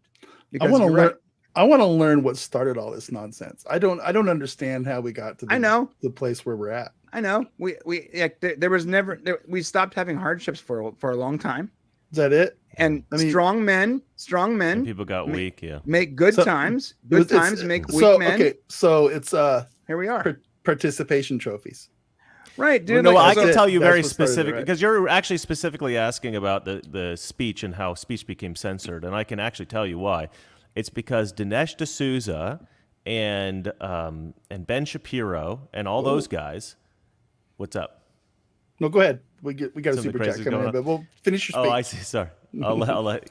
So yeah, you got all these guys. They started going to college campuses, Milo Yiannopoulos, all these guys. There was a period back in like 2015, 2016, this kind of time, and these guys were super popular. And they were causing a lot of controversy because these leftists at the universities would challenge them and they would crush them. And because that was about the time that things were going sort of uber left. And when you go uber left, the things that you say are completely crazy. And so you had these young conservatives and some of them older conservatives on these college campuses just absolutely obliterating the argument of just humiliating the left. And so you had all these viral videos. I don't just remember all like the viral videos actually, from Chris, that time. I'd argue that it goes further back to Berkeley in the 60s is where it all started. But at that time you had leftists that were being censored and would have to say things that were impressive and bold and this kind of thing. But I feel this is where all like the censoring speech you don't agree with stuff started, which was the free speach, civil liberties movement at Berkeley in the 60s. Right, but I think it all goes at that back to time the it was the hippies. left that was being censored and conservatives were censoring them. But we got 2 super chats to get to real quick. All right, I'll let you do the super chats. Goddamn hippies. So Bob Dorsey for $30. Thank you, Bob. That's very generous of you. Keep up the good work, guys. Another awesome, that channel that is growing. Really enjoy listening. Hope this helps grow the channel. Have a great and blessed day, Bob. Thank you so much. Thank you really so much, appreciate sir. that generosity. That's fantastic. And one more from Fluffy Panda for $5. I think he's probably donated at least $30 a stream as well. It's dangerous. The actual perpetrators are now not to blame. It's talk radio, metal, video games, Beavis and Butthead, not the parents or the school. Man, I like all those things. Am I a bad Oh my person because God. I'm a metalhead? You know what's funny? When you played GTA, did you go like slap a hooker afterwards? Every yeah, single time. Oh, every single time.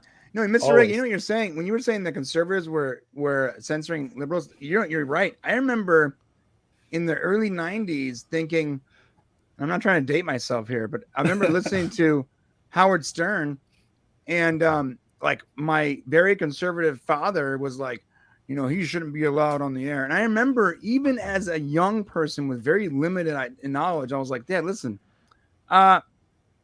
I think that once we ask them to remove, if we complain about Howard Stern, what's stopped them from complaining about us?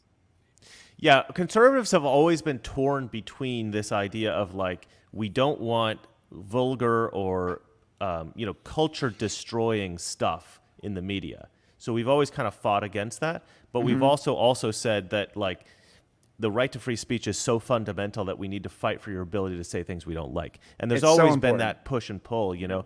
With the left, they have no concept of that second part, right? They just have, I don't like what you're saying. You have to be canceled. Right. They don't tend to know what constitutional means anyway. They So accept let's wrap this up. Mr. Reagan, Can I speaking of quickly free just say real speech- quick, but before we finish, that the reason that I believe you can prove that the moon landing was real is that there was a space race between America and Russia to get to the moon, and Russia stopped trying.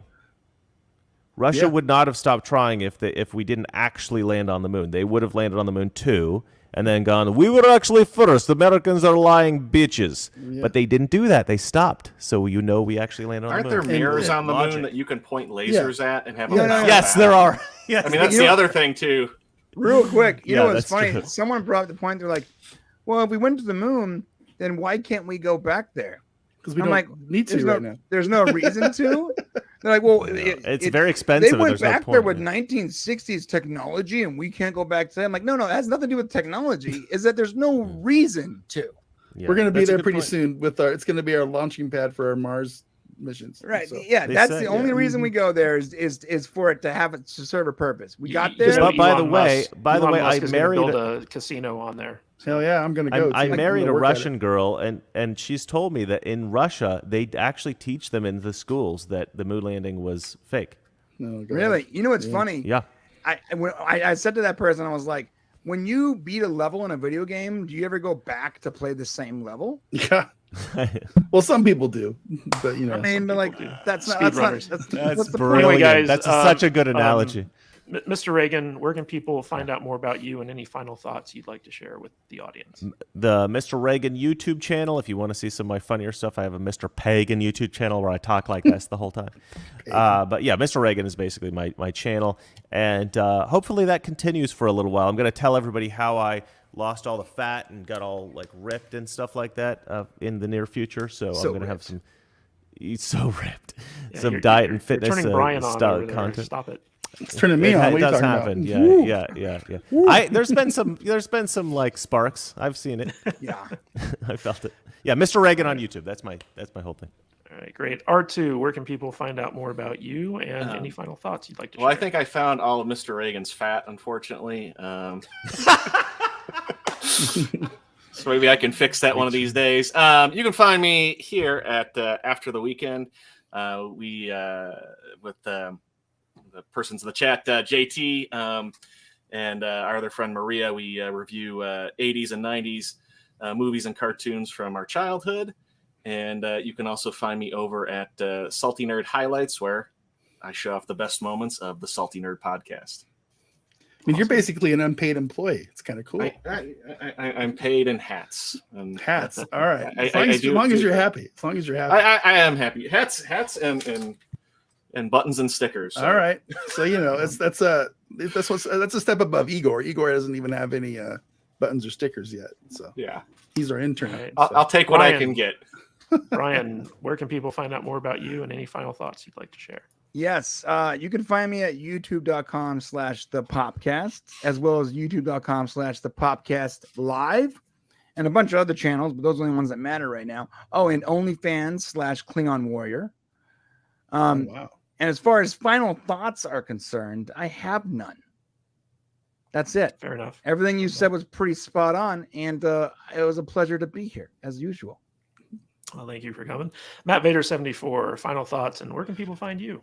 The Earth is flat. I should have went with that one. Yeah, no, it's round. It's very round. It's very round. People, big ball stop. floating through this Stop, vast cosmos please. of space.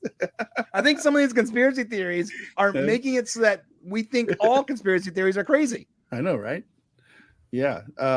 Epstein did not kill himself. Is that one? I think that one's actually might be real. Yeah.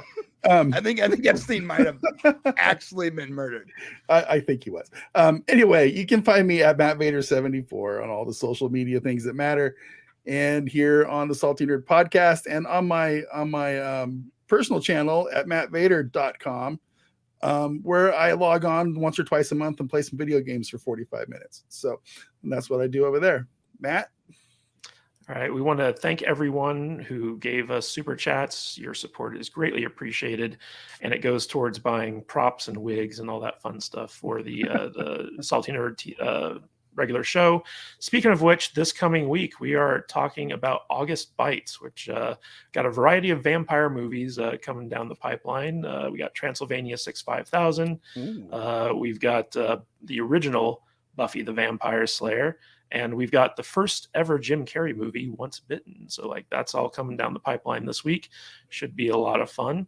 And thank you all for showing up today. And thank you to my expert panel of nerds. Always appreciate your insights and your takes on all the goings on in pop culture. And hopefully we'll get some of you back again sometime soon. But be sure to tune in next week when Salty Saturday talks about more stuff that doesn't matter and hopefully doesn't get quite as political as we did today. But I hope you all enjoyed the show. Whoa. I find that personally offensive, Matt. Yeah. Hey, that's on you. That's not on me. So thank you all for showing up, and we will see you all next week. Until then, stay salty, my friends.